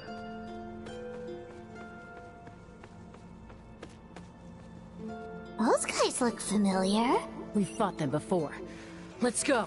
Show no mercy. Alright, we got this.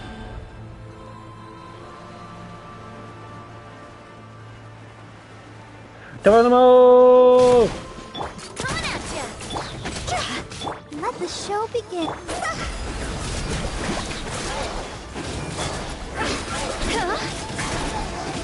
It's over! Go! Burn! Watch out! This gun is rock solid. Watch out! See?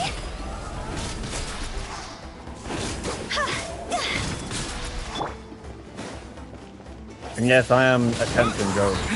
Let's dance. Barbara's skill killed it? That's a first.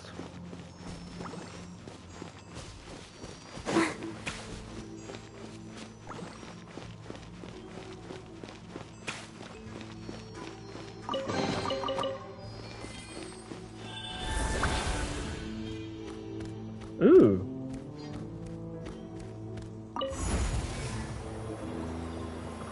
Oh. Whoa, the place we need to go seems really high up.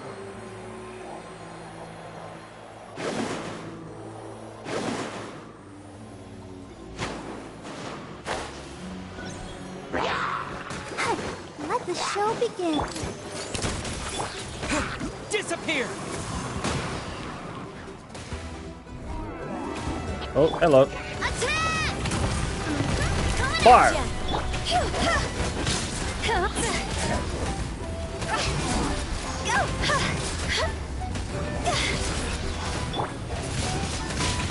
Wind blade! I'll protect us. Watch out!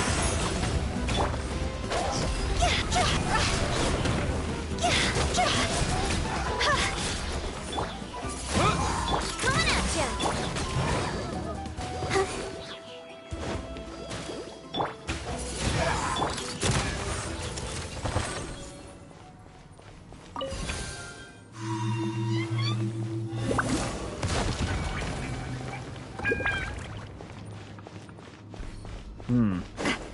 Umbrella warfare, I guess.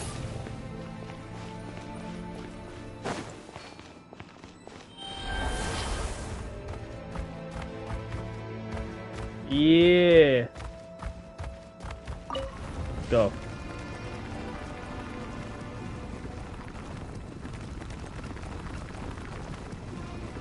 I like turning into these things. These are cool.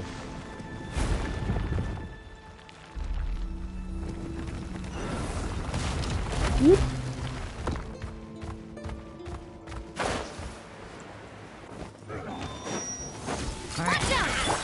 Let's dance. Fire! Well, with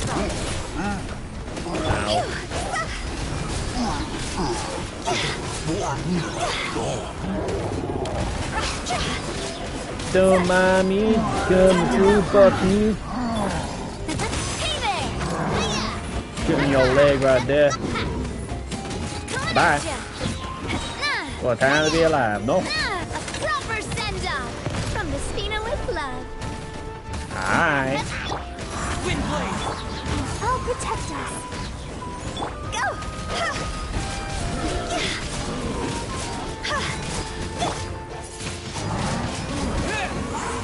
With the wind! Watch out! Watch out!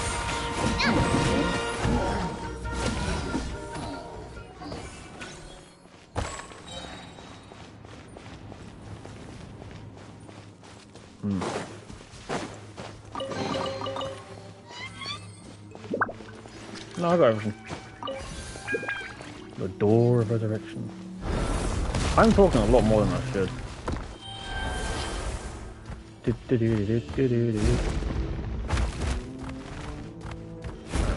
Down. And then go. Yeah. This is the final stretch. We just need to climb up, and we'll be there. Nothing to it. Easy for you to say.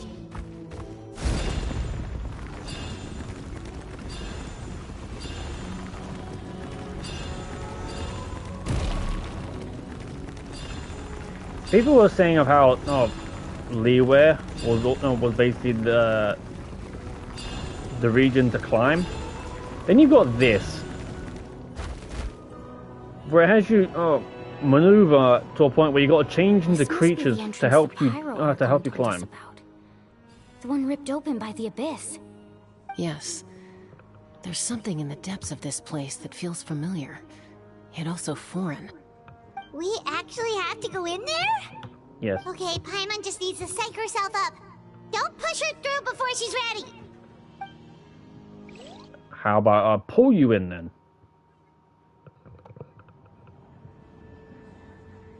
Hey, you don't have to drag Paimon. You're pulling too hard. Well, my choice was made. Looks like we made it. This is the Night Kingdom. Oh. It looks so different from what I imagined in the stories. That overflow of energy is probably what trapped Kachina here in the first place. From this point forward, everything we know about the real world no longer applies. Anything can happen here. Paimon's more worried about how we're gonna make it out. We obviously can't go back the way we came. Do you see that patch of light on the ground? It's shining down from that fissure in the sky. Oh yeah, right in front of us. So that's coming from up there? Oh, it's so high up. Did we really fall that far down? Just like I said, our real-world knowledge doesn't apply here. We fell all this way, yet came out completely unscathed. If this was the real world, we'd have to climb our way back up to the entrance. But here, all we have to do is stand underneath the light and offer a prayer. That's it?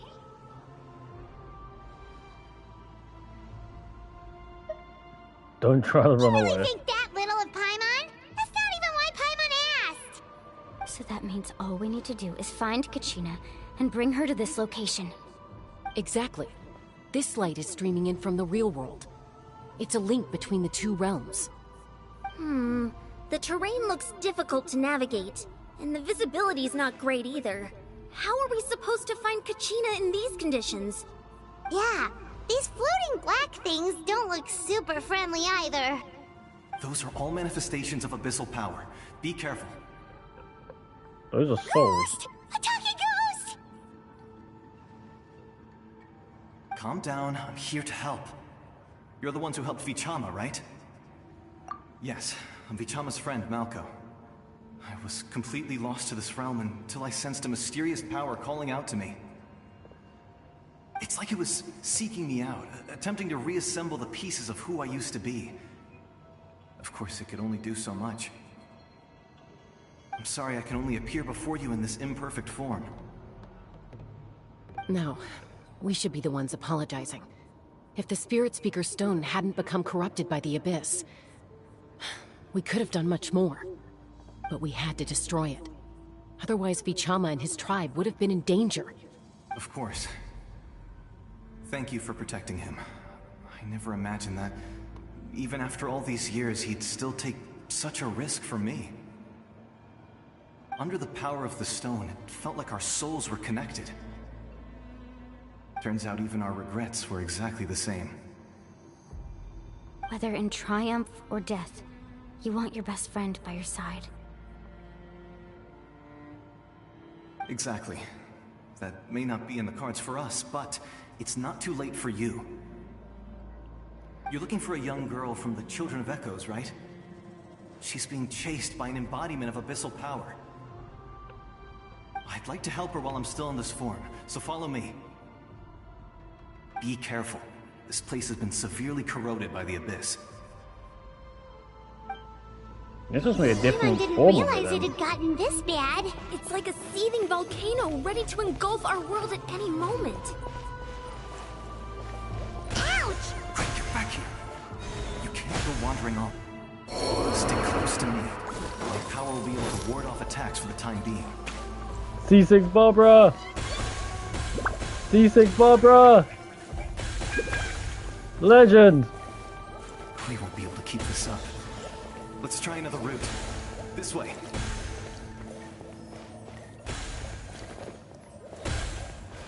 But now I gotta wait 15 minutes, so I gotta be a little bit careful! Fuck off! Ow. Barbara, heal!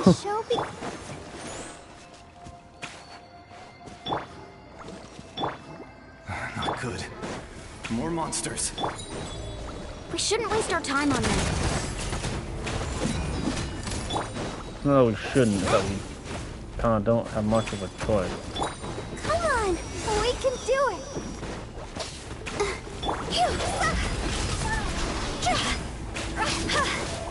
Cross over! Watch out!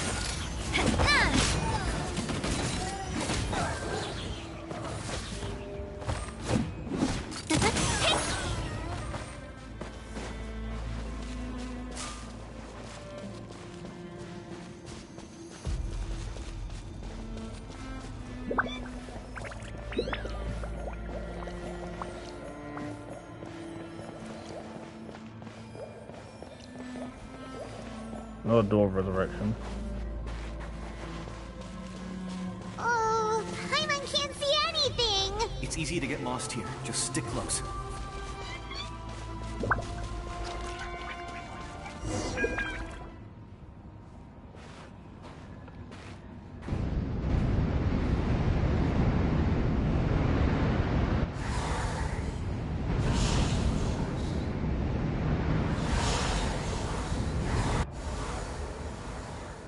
Uh-huh.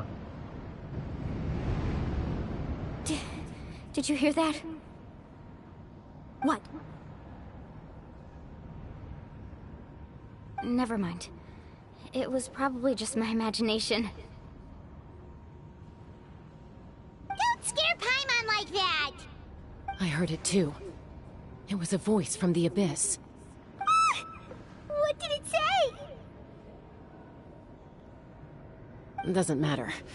It certainly doesn't harbor good intentions.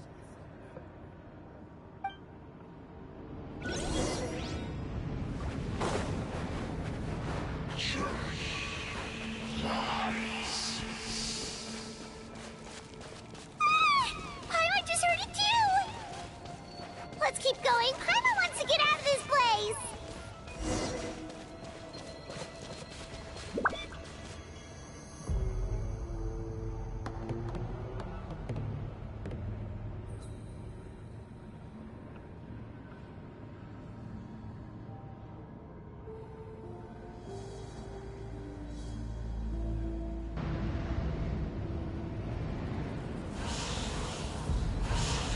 Oh, she's seeing what we just saw.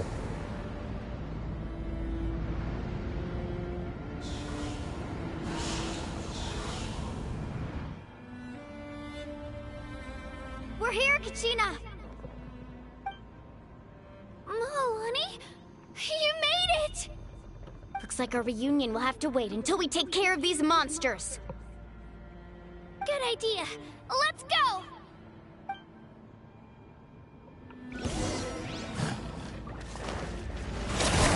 Go bouncy, bouncy! Bouncy, bouncy, bouncy, bouncy, bouncy, bouncy, bouncy, bouncy, bouncy, bouncy, bouncy, bouncy. Don't mind me, I'm coming through. Disappear! I'll protect us. Fire! Well...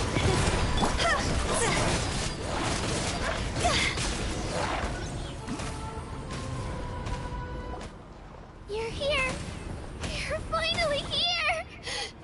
Thank you so much! That monster can appear from anywhere. It almost caught me a bunch of times. The Wyab's power helped keep me hidden, so I just tried to stay out of sight until you got here.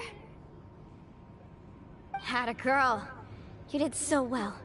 And most importantly, you weren't hurt. Should we start heading back then?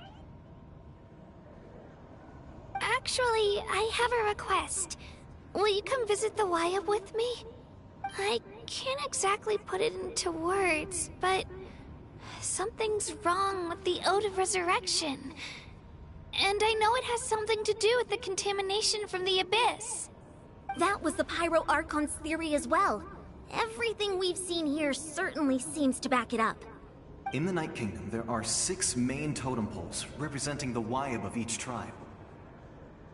You can think of them like the body of each Wyab. Additional totem poles, like the ones around here, serve as proxies to which the Wyab can extend their consciousness.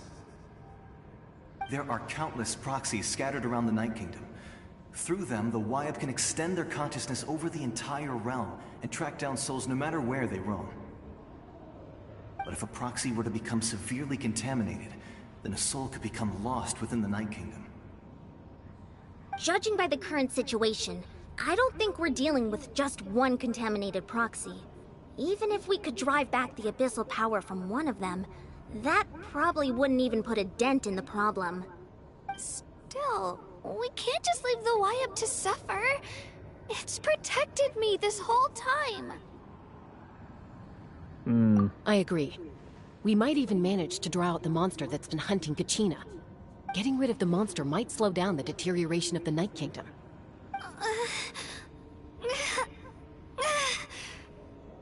Kachina? What's wrong?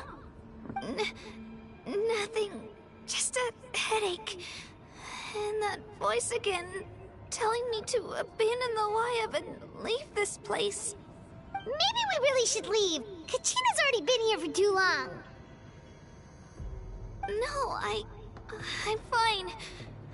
I don't plan on listening to that nonsense. I can hold on. Just up ahead. I'll lead the way. Besides, I can still fight, so please, help me out a little longer. Listen to me, Kachina. We'll come with you, but that's because we want to help the Wayab, not because we have something to prove. You don't have anything to prove either. It's okay if you reach your limit. We'll be there for you. All right. The sooner we get this done, the better. We've already come all this way, so we might as well try to get to the bottom of this. Let's go. This way. I'll stay here and try to stall the Abyss monster. All by yourself? That's too dangerous! It's all right. I may not be as strong as that monster, but I'm definitely more familiar with the area. Besides, I don't have much time left. If you're anything like my friend, I'm sure you're not particularly fond of goodbyes. So go. Achieve your goal, and return to the world where you belong. Thank you for everything. You're a true hero. Thank you. No one fights alone.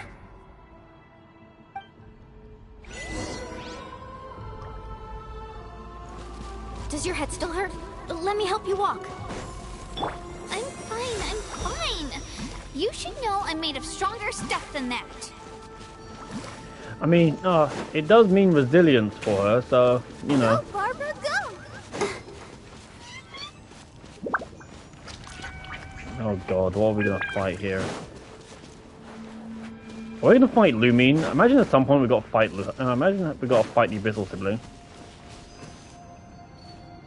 Don't like this. Everything's everywhere. Imagine at some point we got to fight the Abyssal sibling.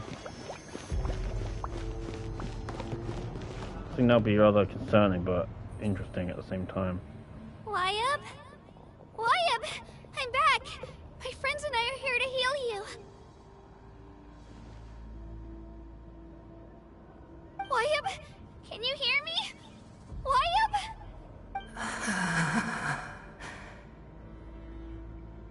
So we were right. The contamination is already too severe. It's preventing the Wayab from answering our calls. Alright, get ready everyone. Time to purge the abyssal energy from this place. Something coming. Careful. We've got company. Already? You really think that puny soul could slow me down? Courage in the face of futility is pure folly. He tried to get in my way, so I disposed of him. You killed Malco? He would have dispersed with or without me. Rather than worrying about him, I would urge you to focus on yourself. You may have defeated others of my kind in the past, but underestimate me now, and it will be to your peril. No, the power of the Abyss is intoxicating. The destruction it seeks captivates like a masterful work of art. I strive only for the opportunity to see it up close. I thought this naive little girl was an exception, but it turns out humanity is full of lambs willing to offer themselves up to the slaughter. That is the tragedy of your short lives. You understand nothing of all-encompassing power. Ancient names, pride, friendship, all empty ideas invented to give you a false sense of self-worth. They possess no power at all. The Pyro Archon created those grandiose ideals out of pure selfishness. Anything to avoid sharing power. Anything to avoid handing over the primordial gift to ordinary people like you. Don't believe me? Then ask yourself, why is the Pyro Archon strong beyond measure, while you, Kachina, remain so pathetically weak?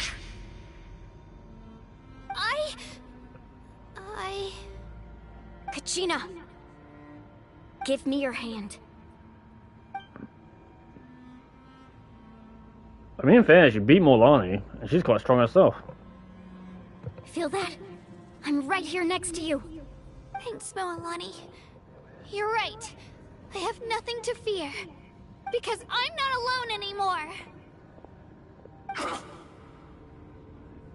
You're right. Maybe comforting ideals don't have any power.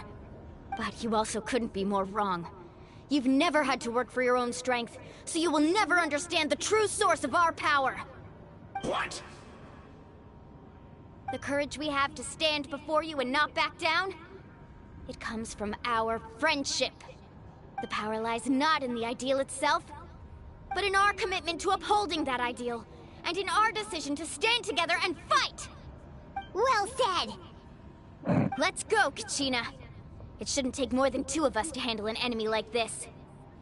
Sorry in advance, but you deserve what's coming to you! There aren't many in Natlan who can beat us when we're together. It's time he got a taste of that kind of power. From the ashes, hear the inferno call! If you don't mind, I'm coming for a little chomp. Clear the area! Bouncy, bouncy. Now, if you don't mind, coming in for that chomp. Yeah. Now, if you don't mind, bouncy, bouncy, bouncy, bouncy, bouncy, bouncy, bouncy. Coming in and chomp. Check this out. Best of luck. Off we go. Right here. Here goes. Carpet waves.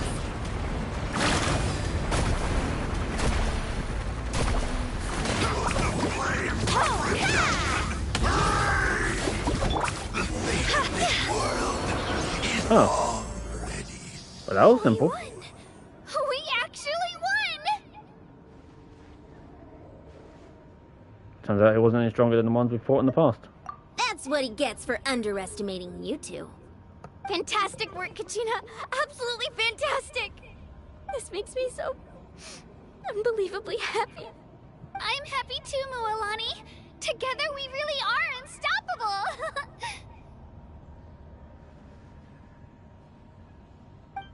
Huh? What's happening?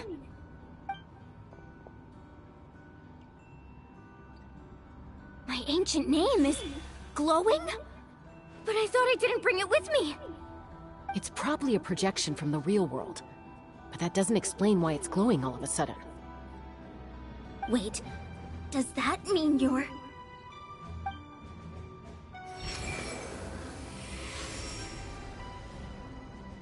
That was a bold move, diving headfirst into the fire to save your friend, especially in a place so overrun with abyssal corruption.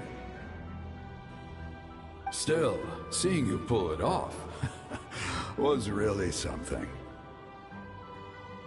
Everything you said was exactly right. As isolated individuals, we stand no chance against the power of the Abyss. It took years' worth of scars and lots of unnecessary suffering for me to understand that for myself.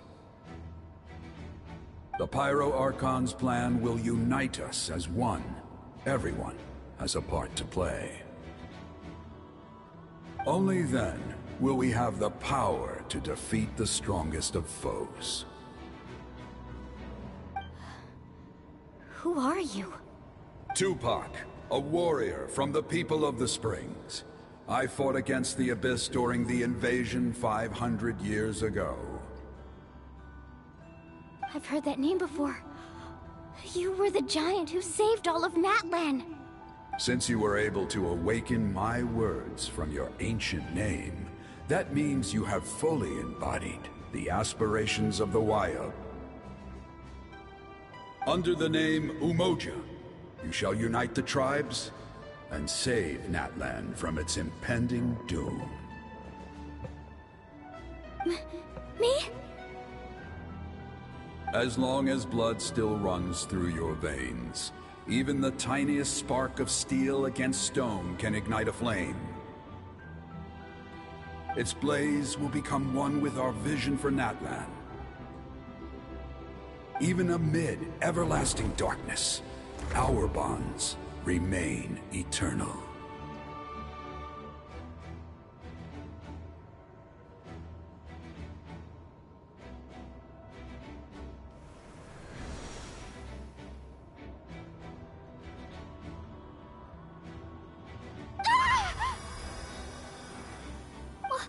What's wrong, Moalani? So many memories. My brain was just flooded with everything he once knew. Oh, well, the marks lit So off too. that's what happened. What do you mean? Did you just figure something out? 500 years ago, they foresaw the very crisis we're facing now. Efforts to save Natlan started all the way back then. We can go over the details once we get back. We shouldn't linger here longer than we have to. I know bits and pieces, but I had no idea Mualani was also part of the plan. This sounds like something that's going to need a lot of explaining.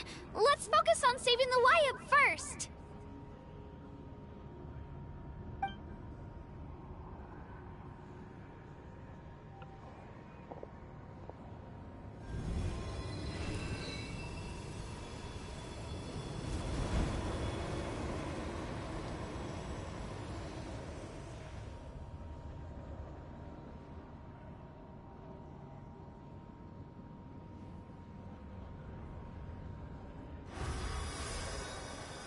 Okay, that should be enough.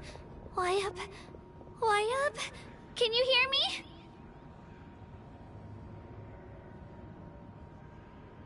I hear your voice, Kachina, my dear child. Great. Well then, I'm afraid it's time to say goodbye. I just wanted to make sure you were okay before we leave, but we can't afford to stay here any longer. I was going to ask why you bestowed an ancient name upon someone like me, but it's okay. I'll keep searching within myself for the answer. I'll never stop trying to improve my strength. One day, I'll live up to the hero you saw in me. You are already an outstanding child in my eyes, Kachina. No matter what happens. Huh? You are all my most beloved children. It has always been my honor to protect and nurture you. Your ancient name is just that. A name. Much like your parents chose to name you Kachina, I also gave you a name, but it need not define you. Focus on who you want to be. You are already worthy of your name. Now, you need only devote yourself to becoming a better you. The story of your ancient name is for you to continue. Just like your parents, my love for you will never change. No matter what the future holds.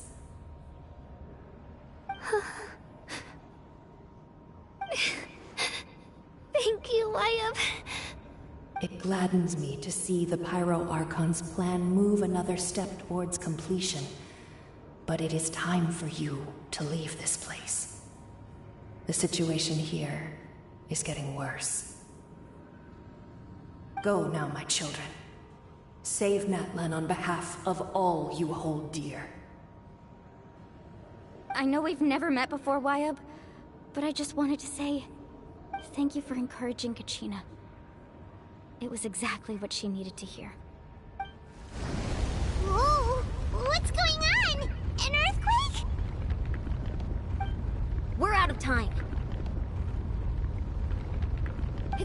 of the abyss! Quick, we need to run!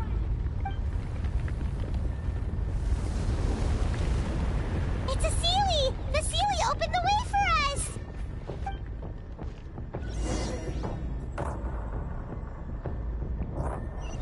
Hold on, what happens if I lose?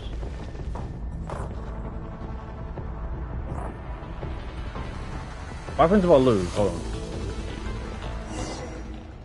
You fail to escape. Oh.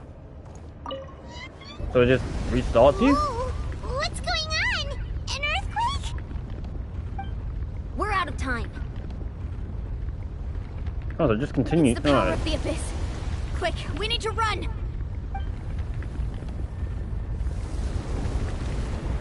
It's a Sealy! The Sealy opened the way for us! Fair enough.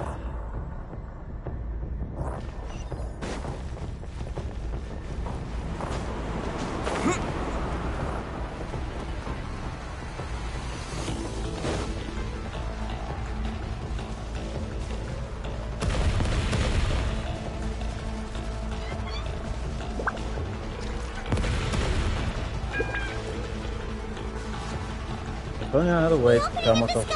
It's closing! We need to hurry, or we'll be stuck here!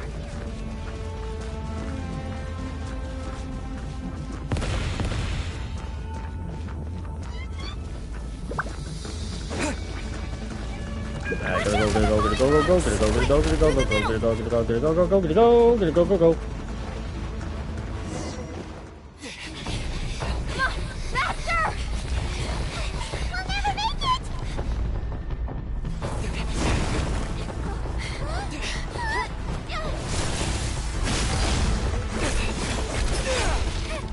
Got the wrong call now.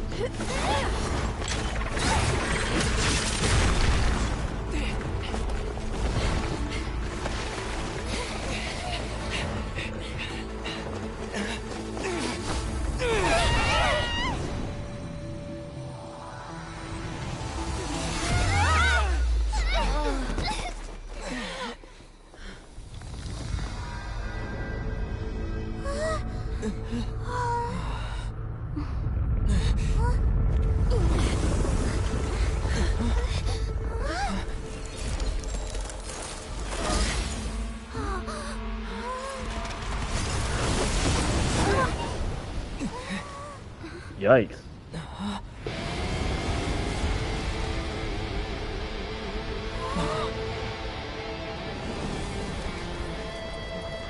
You've done well. Now come home.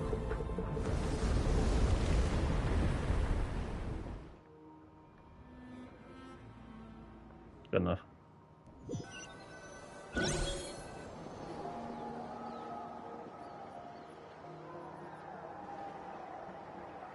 We're back! The Pyro Archon saved us. But she's not here. Yeah, didn't she say she used it all up? She's still in the Speaker's Chamber. What we saw in the Night Kingdom was just her consciousness. So you're saying her consciousness did all that? Every great display of power comes at a price.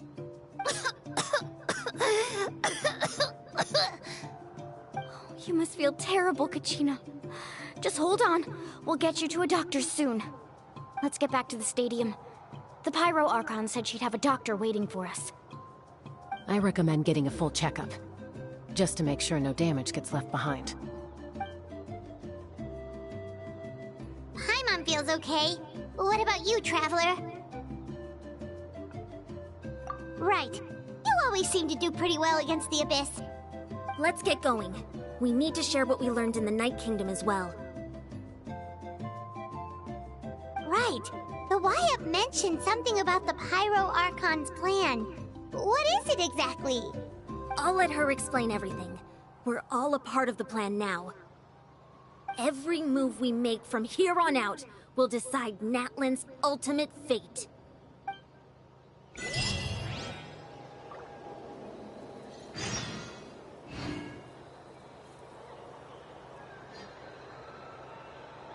You know what? 1 second.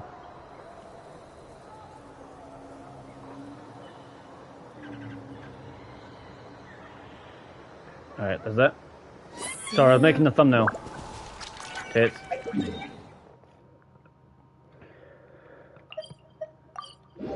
I'm trying to make the thumbnail.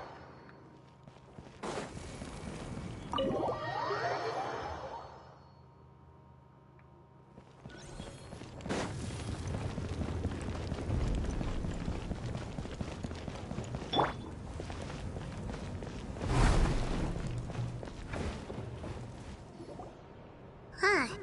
There's a lot less stuff here than before. It's good to see you all here in one piece. I know you must have a lot of questions, but let Koichi check you over first. It's best not to let any lingering effects of the Abyss go untreated. Thank goodness you made it back. I came here as soon as the Pyro Archon told me about your plan.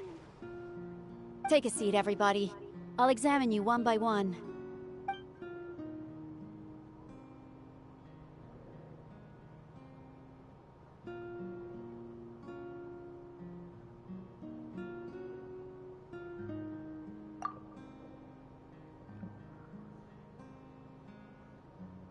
Well, that's good then. No permanent damage.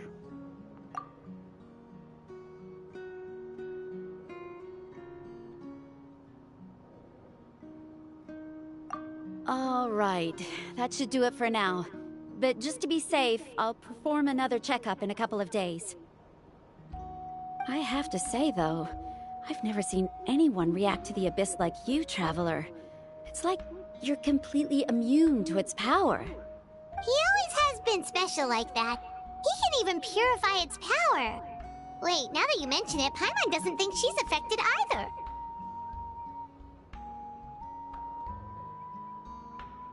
Given the current situation, that ability will likely play a great role in the events to come. Of course. I still have patients to see, so I'll head out. Thank you, Koichi.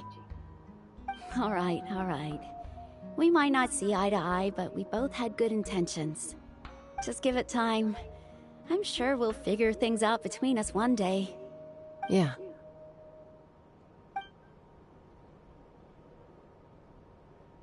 All right.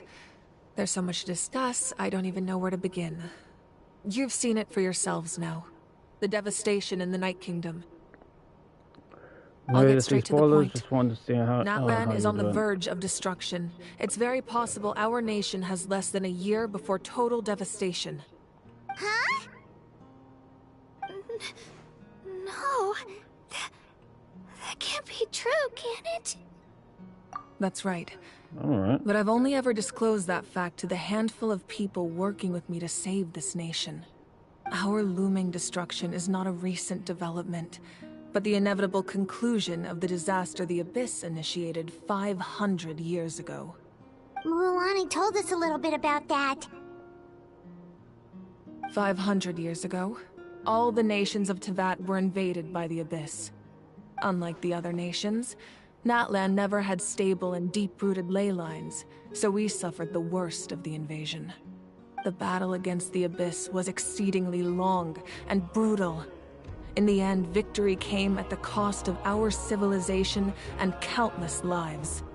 Even then, it took centuries of solving the disasters caused by the Abyss to finally achieve the peace we know today. And still, this is but a superficial victory. The forces of the Abyss have merely been driven back underground. Their threat to Natlan remains as real as ever. I'd never have guessed.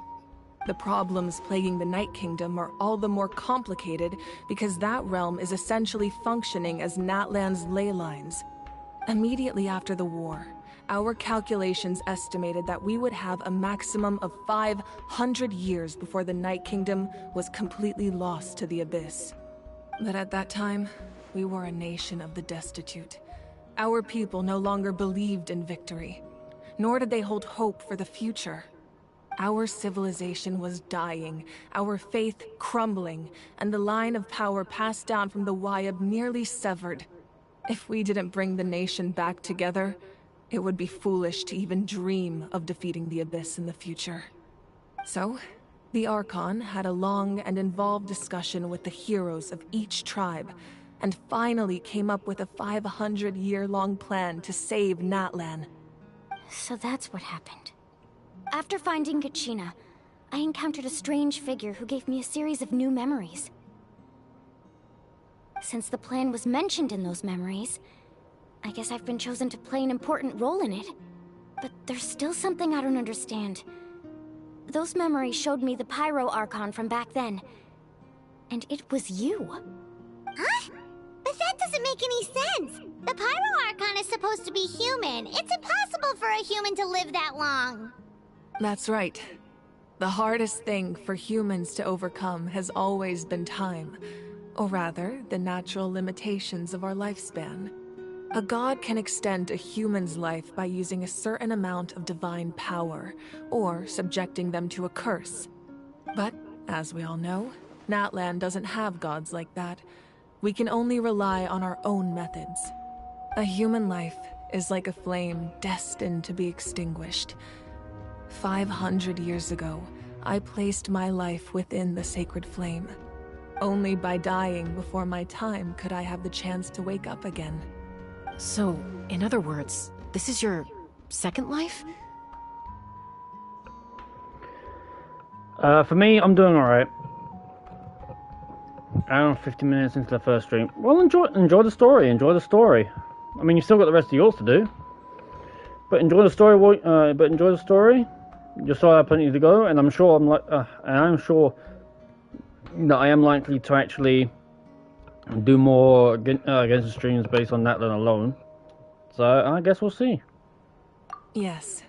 We only managed to defeat the Abyss all those years ago because the tribes came together as one.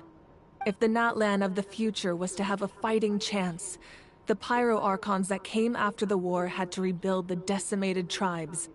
The goal was to reunite the people and restore the strength of each tribe's Wayab.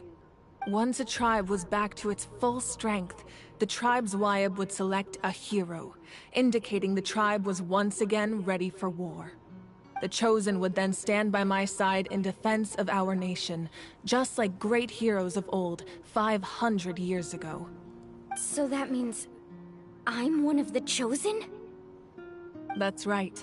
You bear the ancient name Umoja, the same one held by the hero from your tribe 500 years ago. It means unity. After your adventure in the Night Kingdom, I trust you've come to fully understand the meaning of that name. So in other words, you always knew who the Wayab were going to pick from each tribe? Yes. According to the plan, each tribe was supposed to have been fully restored by the time I awoke. But something went wrong along the way. The 6 heroes successfully inherited the ancient names from 500 years ago, but the intel regarding the plan wasn't passed on to them.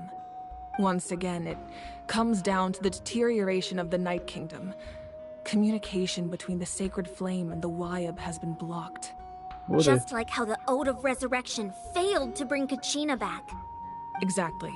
It's just another tactic the Abyss is using against us. The Abyss may not possess intelligence, but its methods certainly aren't easy to counter. If we want to unblock that information from being passed on, my presence alone isn't enough.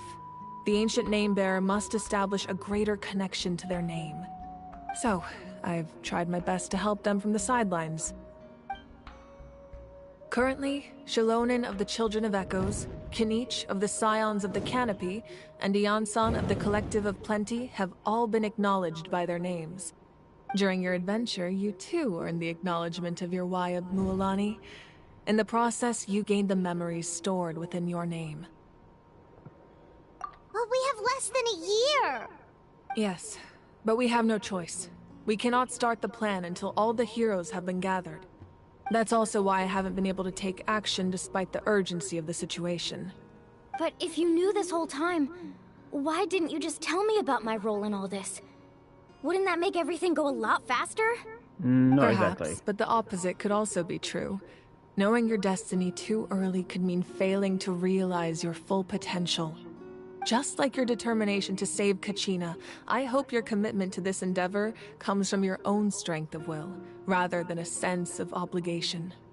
So I suppose you're not going to tell us who the final two heroes are then? That's right. Their time is yet to come. Putting pressure on them beforehand will only hinder their development.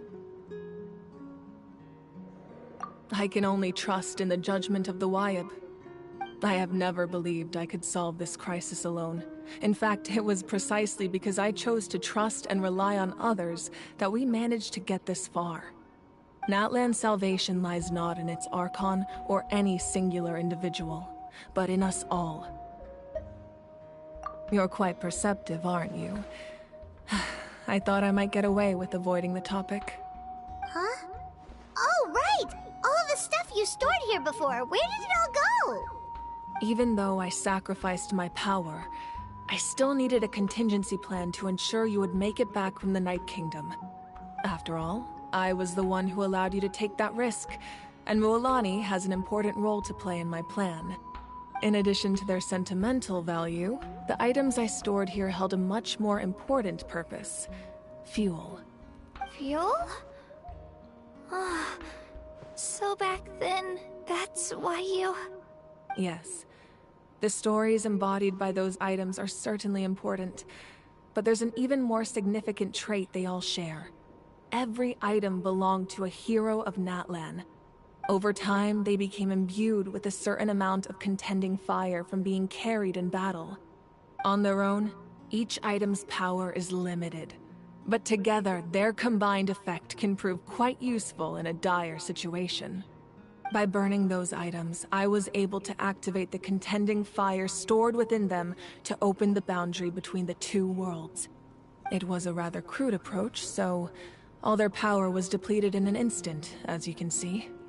But weren't they all precious treasures? What about their stories? That's exactly why I dragged you all here. No matter what, I never wanted the Pyro Archon to have to use that power. Oh, I'm so sorry. You have nothing to be sorry for. You all deserve my thanks, actually. If you hadn't saved the totem pole, that area of the Night Kingdom would have been forever lost to the Abyss. And then, it would only be a matter of time before the Children of Echoes was met with disaster.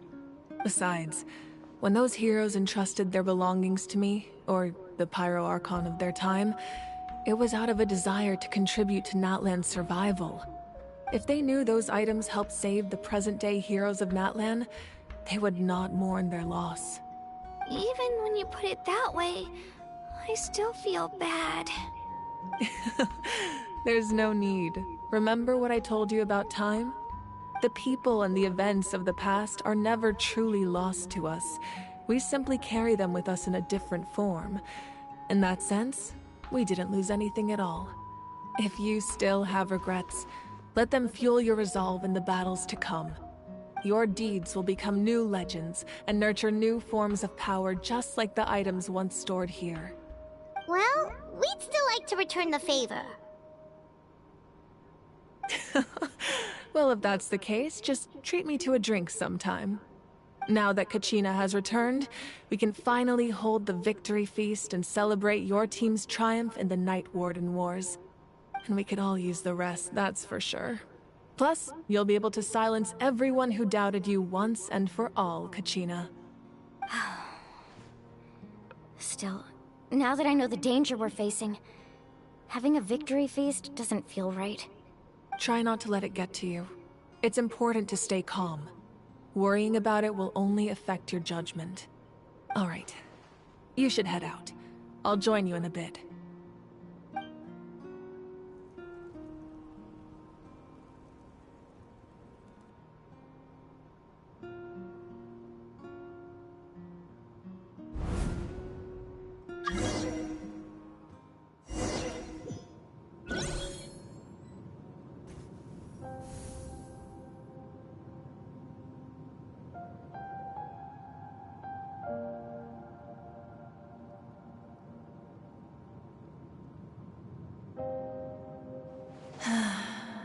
When I was young, I used to sit by the hot springs and listen to the stories of warriors from all over Natlan. They attract people from all walks of life. Friends come easy here, no matter what tribe you're from. The people of the Springs have never claimed the hot springs as their own private property. They are there to bring all hot spring buddies together. It's been really nice, seeing the children of my tribe get older. It's helped me gradually understand the true value of the springs. I've witnessed their energy, their determination, their absolute passion for life. Even when they cause trouble, I never managed to hold on to my anger for long. It's unbelievable how quickly they worm their way back into my good graces. I'm certain Mualani will become a great warrior when she grows up. She possesses infinite potential. I can see it. One day, when I'm no longer in fighting form, I'll come here and tell stories to all the children, just like those warriors did for me. So, you better get busy, Pyro Archon, or I'll end up running out of stories.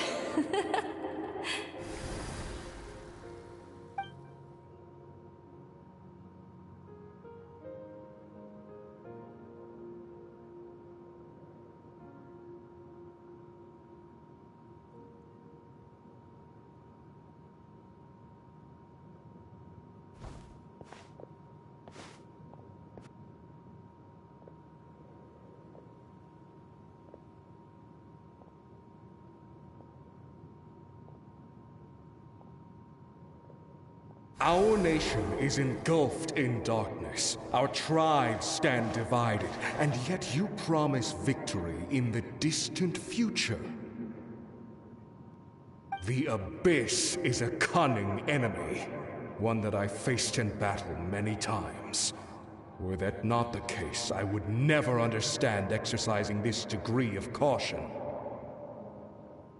My rage will never know absolution, and my power will no longer aid you in victory.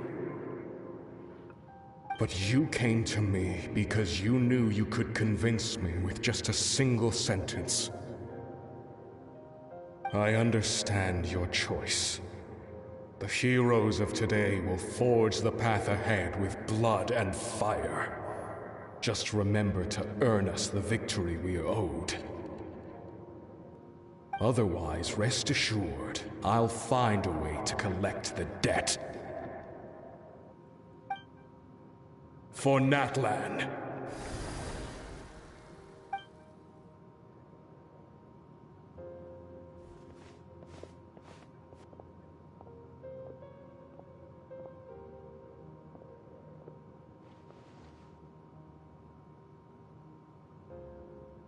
So, you're gonna head 500 years in the future to serve as the Pyro Archon again? But what about the you from right now? You're just gonna die? You can't ask her those questions and expect her to answer, my dear. The decision is hers to make, and she deserves our support. We will do everything we can to rebuild the tribes. Don't you worry. Even across time, we will all do our part to fight for Natlan's future. Yeah, Mom's right. We'll always believe in you, sis. Oh, seriously though, Dad should be here. Where is he? I imagine he didn't know what to say, so he chose not to come at all. Don't take it to heart, my dear. That's just who he is. Just remember, no matter what happens in the future, we will always love you.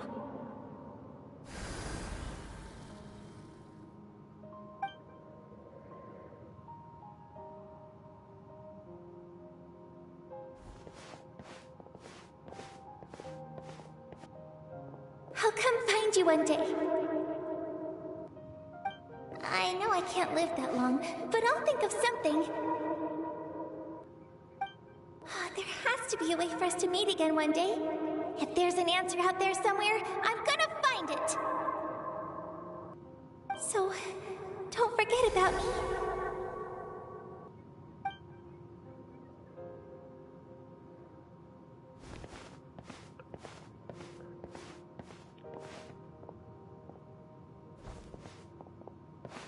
If that's your decision, then you have my full support, Archon. May our children live to see such a lovely son. For Natlan! No one fights alone.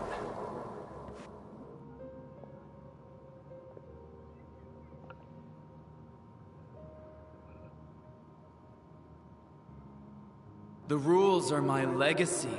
They shall grant us the strength to overcome the next tragedy. War forged the 6 tribes, taught us how to fight, instilled in us what it means to love. Who will be the one to bring this to an end?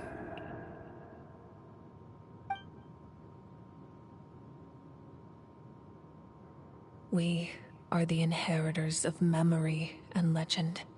Those who grew alongside sun and wind. Those who forged our own destiny and future. That is Natlan's fire. The lifeblood of our nation.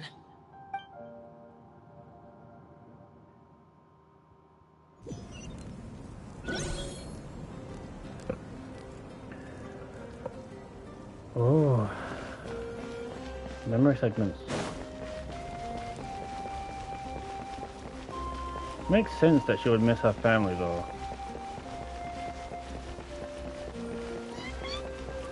It definitely makes sense on missing your family. Can you imagine what that would be like? I'll keep this close.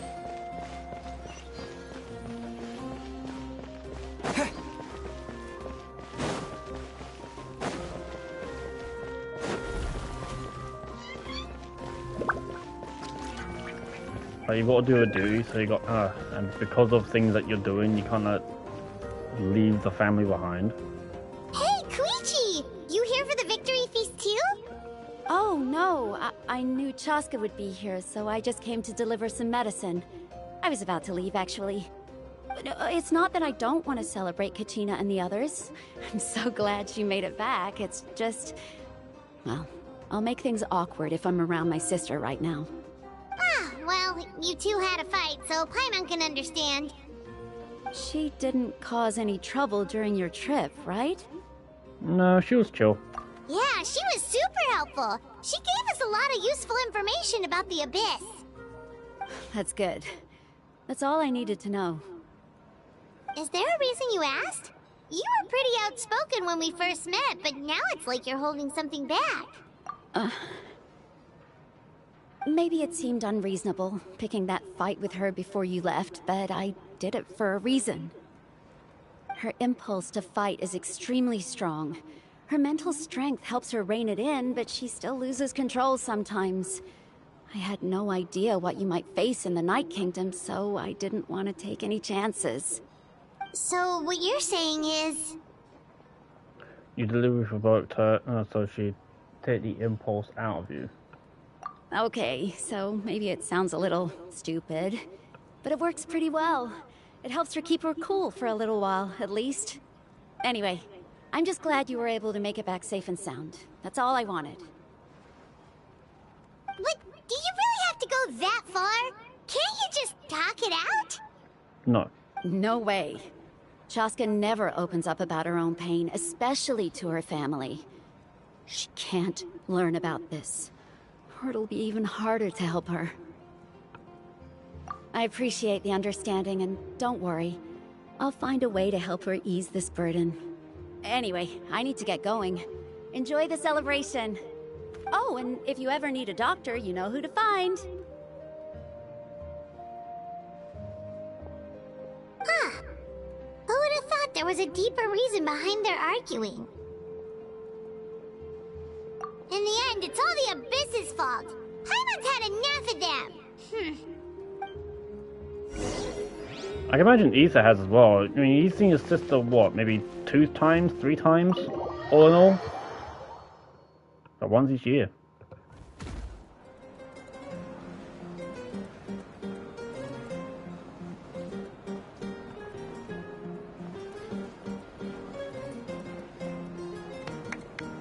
Enjoy yourself, Chief. Let's give a huge round of applause to our brave young warrior, Kachina! Woohoo! Well done, Kachina. Thank you, everyone. I'm so glad I finally made it. I always knew you could do it. With so much potential at your age, you have a great future ahead of you. You're one to talk. Don't think I didn't know you were the first person to abandon your team. I'll be dealing with you when we get back. I had no choice. Yikes. My friend invited me. I couldn't just say no. Oh, really? So you weren't just trying to get ahead in the first round? I wasn't, I swear. I just happened to find that bearer injured in the wild, so I stopped to bandage his wounds.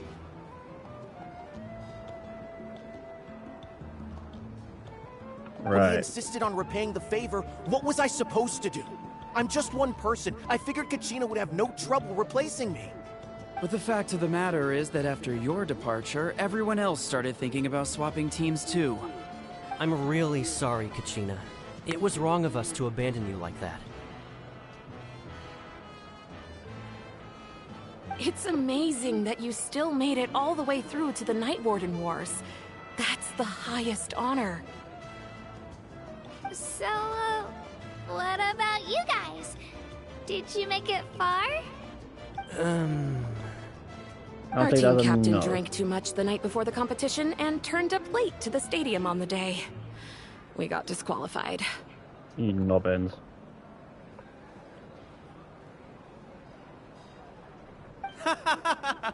Serves you all right. No sympathy from me. Why is it these are slow? What's going on? Alright. There's no need to be like that, Uncle Pakal. Dear friends, I'd like to say a few words. Firstly, I'm grateful to my friends and our great Archon for helping to bring me back. Oh, she showed up. This traveler and his companion Paimon are some of the strongest people I've ever met. If they were allowed to participate in the pilgrimage, I have no doubt that they'd win the whole thing. They've agreed to let me learn from them. With their help, I believe I can become even stronger still. And let's not forget my good friends, Moalani, Chaska, Kanich, and Aeon-san. They all helped the Traveler and Paimon figure out a way to bring me back from the Night Kingdom. They too deserve to be called our heroes, so please give another round of applause for them. Thank you so much. Well said! I'll drink to that. How does it feel being a hero, Kachina? To be honest, it's a bit overwhelming. It all just feels so surreal. Well, you better get used to it. Next up, undefeated champion! I've also become a champion coach. Imagine. Hey, please don't make fun of me.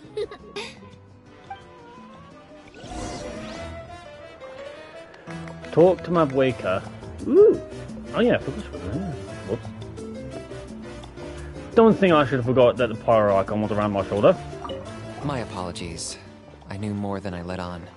Everything comes at a price, and most heroes aren't people who set out to become a hero.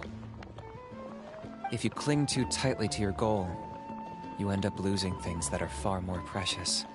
But in any case, we're now on the same page. I wonder how long before the two final heroes appear. From the Flower Feather Clan and the Masters of the Night Wind. I guess we'll find out at some point, huh? I've been through so much all at once. Everything still kind of feels like a dream. Are you still feeling unwell? Nope, all better now. I told you I bounced back pretty quick, so don't worry about me. I bet you guys must be tired, though. Make sure you get some good rest tonight. You gotta recharge so you'll be in the mood to have fun.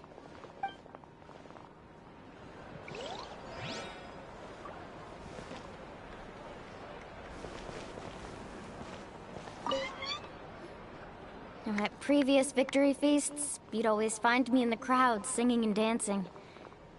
But after what I found out today, it's too much. I'm still trying to process it. It does feel weird seeing you so out of sorts. Important? No, I was trying to enjoy moments like this when they come along. Is this another pearl of wisdom based on your adventuring experience? Well, Paimon agrees with the Traveler. Everyone's come together to celebrate Kachina's achievements. That's gotta be a first. You're right. Kachina looks really happy. And now I'm being the moody one. Ah, enough doom and gloom. Time to shake it off.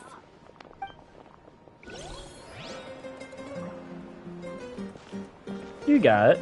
She got it. Enjoy yourself a bit. It cost us a lot, but we got Kachina back safely, and that's what matters. There'll be even tougher challenges coming our way in the days ahead, though. We'll have to train harder, make sure we're in peak condition. That includes you, Paimon. I can do a special one-off session to show you the ropes. Interested? No thanks. Yeah, I think Paimon's a bit too small to try anything right now. It's rare to meet travelers as strong and brave as yourselves. I raise my glass to you. Anyway, my sister's already gone back to our tribe. She has patients to treat. Oh, we actually ran into her on the way here and, well, Paimon just thinks she really cares about you. Yeah, I'm planning on visiting home myself in a few days.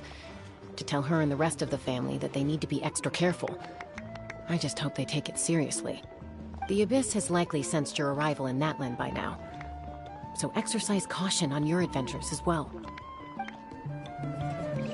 Can you imagine just roaming around Natlan trying to find the fucking, what are they called, the pyro things, the pyroculus, and then the Abyss just pulls you in to Night Kingdom and you gotta fucking get your way out. It's like a mini game. Ah, you're here. Have some fruit juice. I got it specially for you two. How did you know? That's Paimon's favorite! You look like you've still got questions. Ask away. Isn't your plan a little convoluted? Why didn't you get the heroes of the past to join you in his aid? Because they had their own lives to live. The thought of telling them, abandon your families and everyone you love, and come with me to the end of time, for in 500 years Natlan will be destroyed, it seemed too cruel. You could just as easily point out that everything in this world would come to an end eventually. But life is short, and beyond a point it just doesn't seem real. Imagine if I said, let's leave right now, and go save the sun because it'll flame out in a few million years. It would sound quite ridiculous. I couldn't make them shoulder that burden with me. Besides, every generation will have its heroes, this one included. The plan could still work without them. Or, of course, without me. But since I was the one who came up with the plan, I felt duty-bound to see it through to the end. Paimon's suddenly remembering that portrait in your room. Was that your family from back then?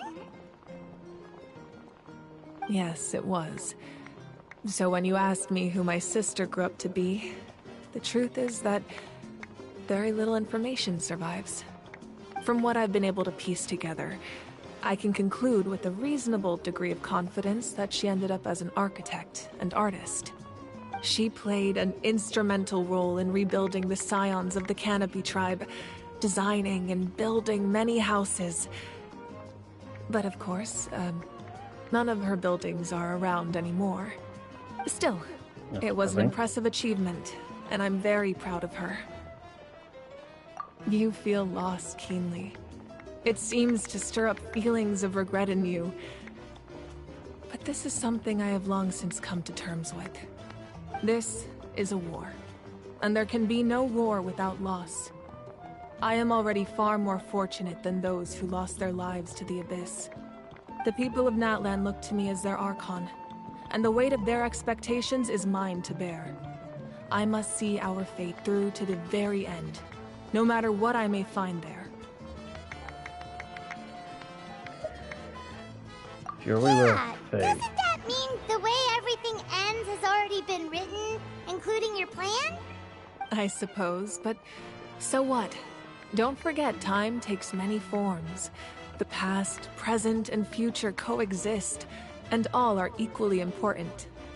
Even if the future ends in destruction, there's still no reason to give up on the here and now.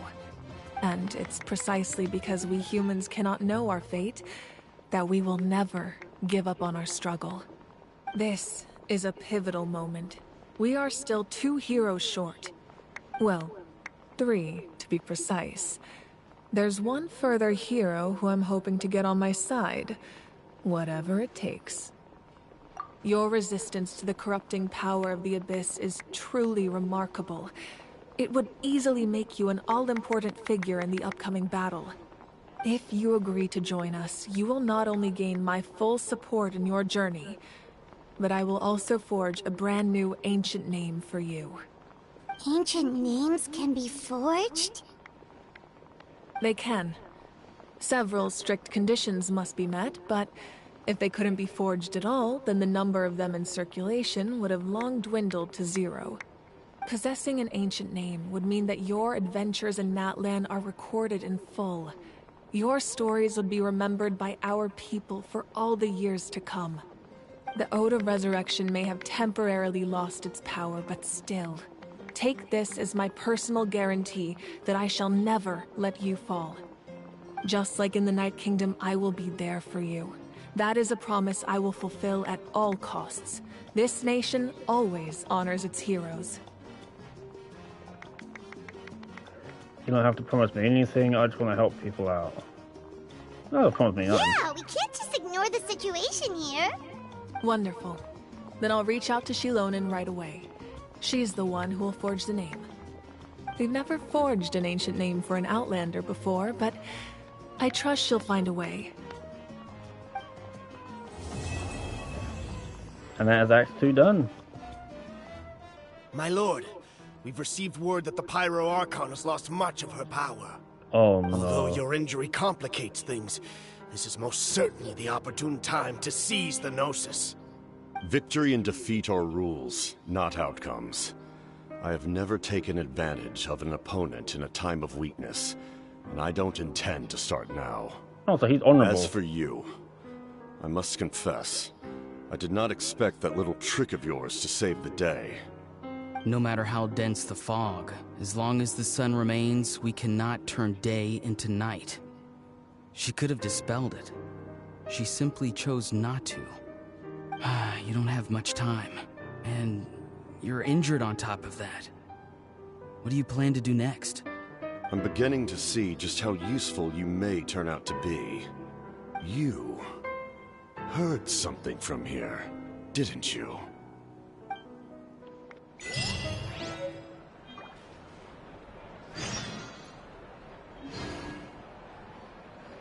Cornerstone, the stars and flames.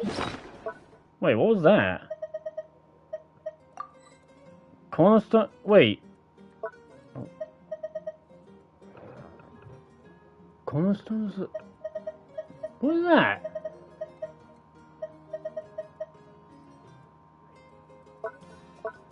What was that?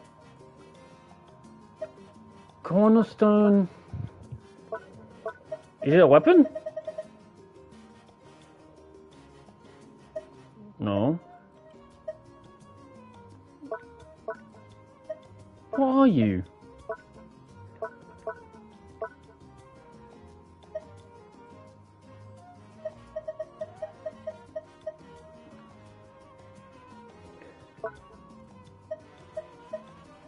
Am I missing something?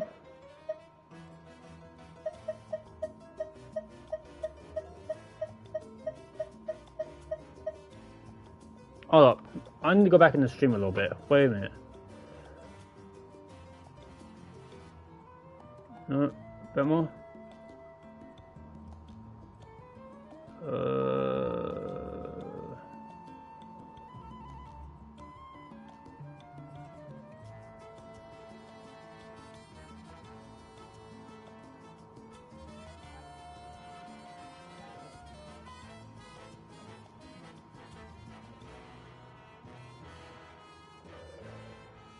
Alright, hold on.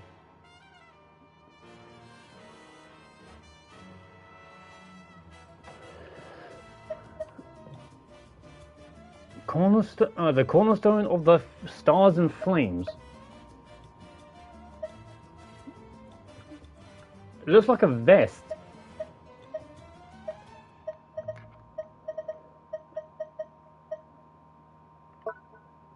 What are you? Are you...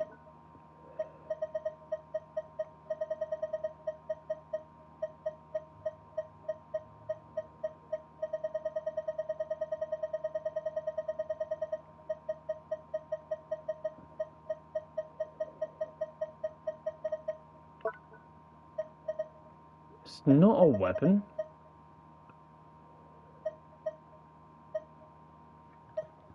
So if anyone's asking, so if anyone's going to question about the 3 weapons I got here, I haven't built them.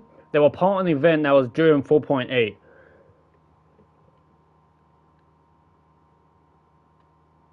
Oh, what is it?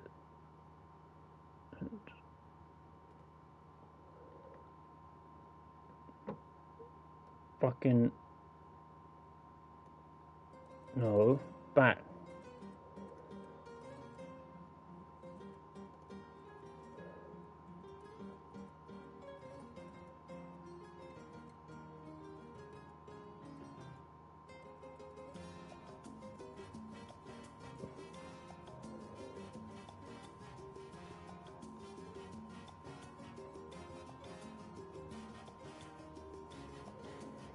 Oh fuck.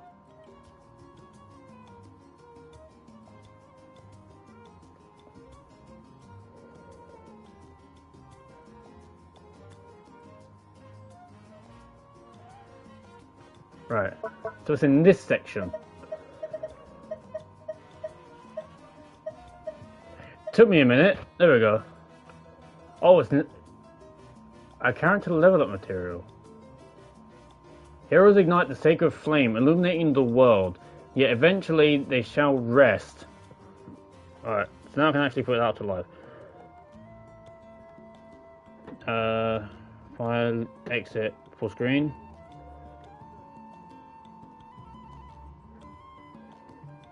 Alright. Eventually they shall rest, nestled among the stars. They left behind the stone are weaving. With these as our foundation, we have erected an everlasting civilization. So... weekly boss? Right, okay. I'll find that, I'll find it eventually, I know I will. It's how shit works. But with Act 2 being done... Oh. Oh, something else you'd like to ask? Oh! I think that's other stuff. Okay.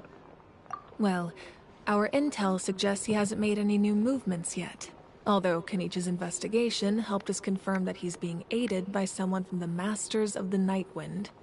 I'm getting closer to narrowing down who that may be, but it's still unclear whether this person aided the captain out of willingness or coercion. If you learn anything about this during your adventures, please, let me know. Oh, something else you'd like to ask? The Abyss is the most formidable enemy in all of Teyvat. In the beginning, it took failure and tragedy to even begin to learn how to fight back. All of the methods you've seen in other nations were developed based on experience and insight passed down over generations. We know them to work, but few of us actually understand why. It's the same for the method we use here in Natlan. Ever since ancient times, elemental energy has been one of our most reliable weapons against the Abyss. As for the principles behind it, I'm afraid you might have to seek answers from someone older than the position of Pyro Archon itself. Oh, something else you'd like to ask? About the absence of people from Natlan and other nations. That also comes down to the long-standing effects of the Abyss. Our people's survival is inextricably tied to the Wyab, but their power has its limits. They cannot offer our people the same degree of protection outside our borders. In fact, people who do decide to leave often suffer from memory loss and emotional issues. Everyone in Natlan understands this. That's why our people never leave without a good cause. Even if someone is left with no choice, the chief of their tribe must seek approval with the Wyab to grant them leave. And the Wyab have always been very strict about granting that approval, since extending protection beyond our borders means consuming power reserved for our fight against the Abyss. Still, there's no need to worry. The Wyab extend their protection to all within Natlan, including visitors from afar. Oh, something else you'd like to ask? I've got no other questions. Alright, so that is the end of Acts 1 and 2. I'll take that. And Act 2, I'll take that.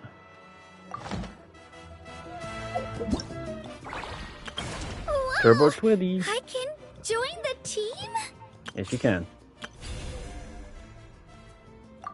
I'll claim that as well. Cheers. So, as I said, with that is Acts both 1 and 2 done for this Genshin 5.0 story. If you enjoyed it, leave a like. Please do subscribe and share me around. All 3 will do me fine within the near and further future. Since Natlan is new, I may do 1 or maybe 2 more streams strictly based on Natlan and Natlan alone. When that time comes, I'm not too sure. I don't want to lead too much into just going to Natlan straight away. More because I don't want it to go back. More because I don't want it to go strictly towards Genshin. I kind of want to keep around a more general gaming experience. Some people say more Dark Souls, maybe, and maybe more Ender Lilies. I know that was a good. I know that's a good game to kind of showcase a bit. Only issue with that is I'm kind of flaunting all over the place, so I'm trying to figure it out myself. In terms of, and then maybe people are into other games. We'll find out. But until then, that is both parts 1 and 2 done with the story, except for final time, hopefully. And as I said just moments ago, like, subscribe, and share me around. And with all that's said and done, because otherwise I'm gonna ramble and people get tired of my talking. I know people want my job does. So if you're cold, stay frosty. If you're hot, keep it that way. Until next time, peace out. Enjoy yourselves. And enjoy a little bit of Barbara, shall we? Enjoy yourselves. Have a good day or night.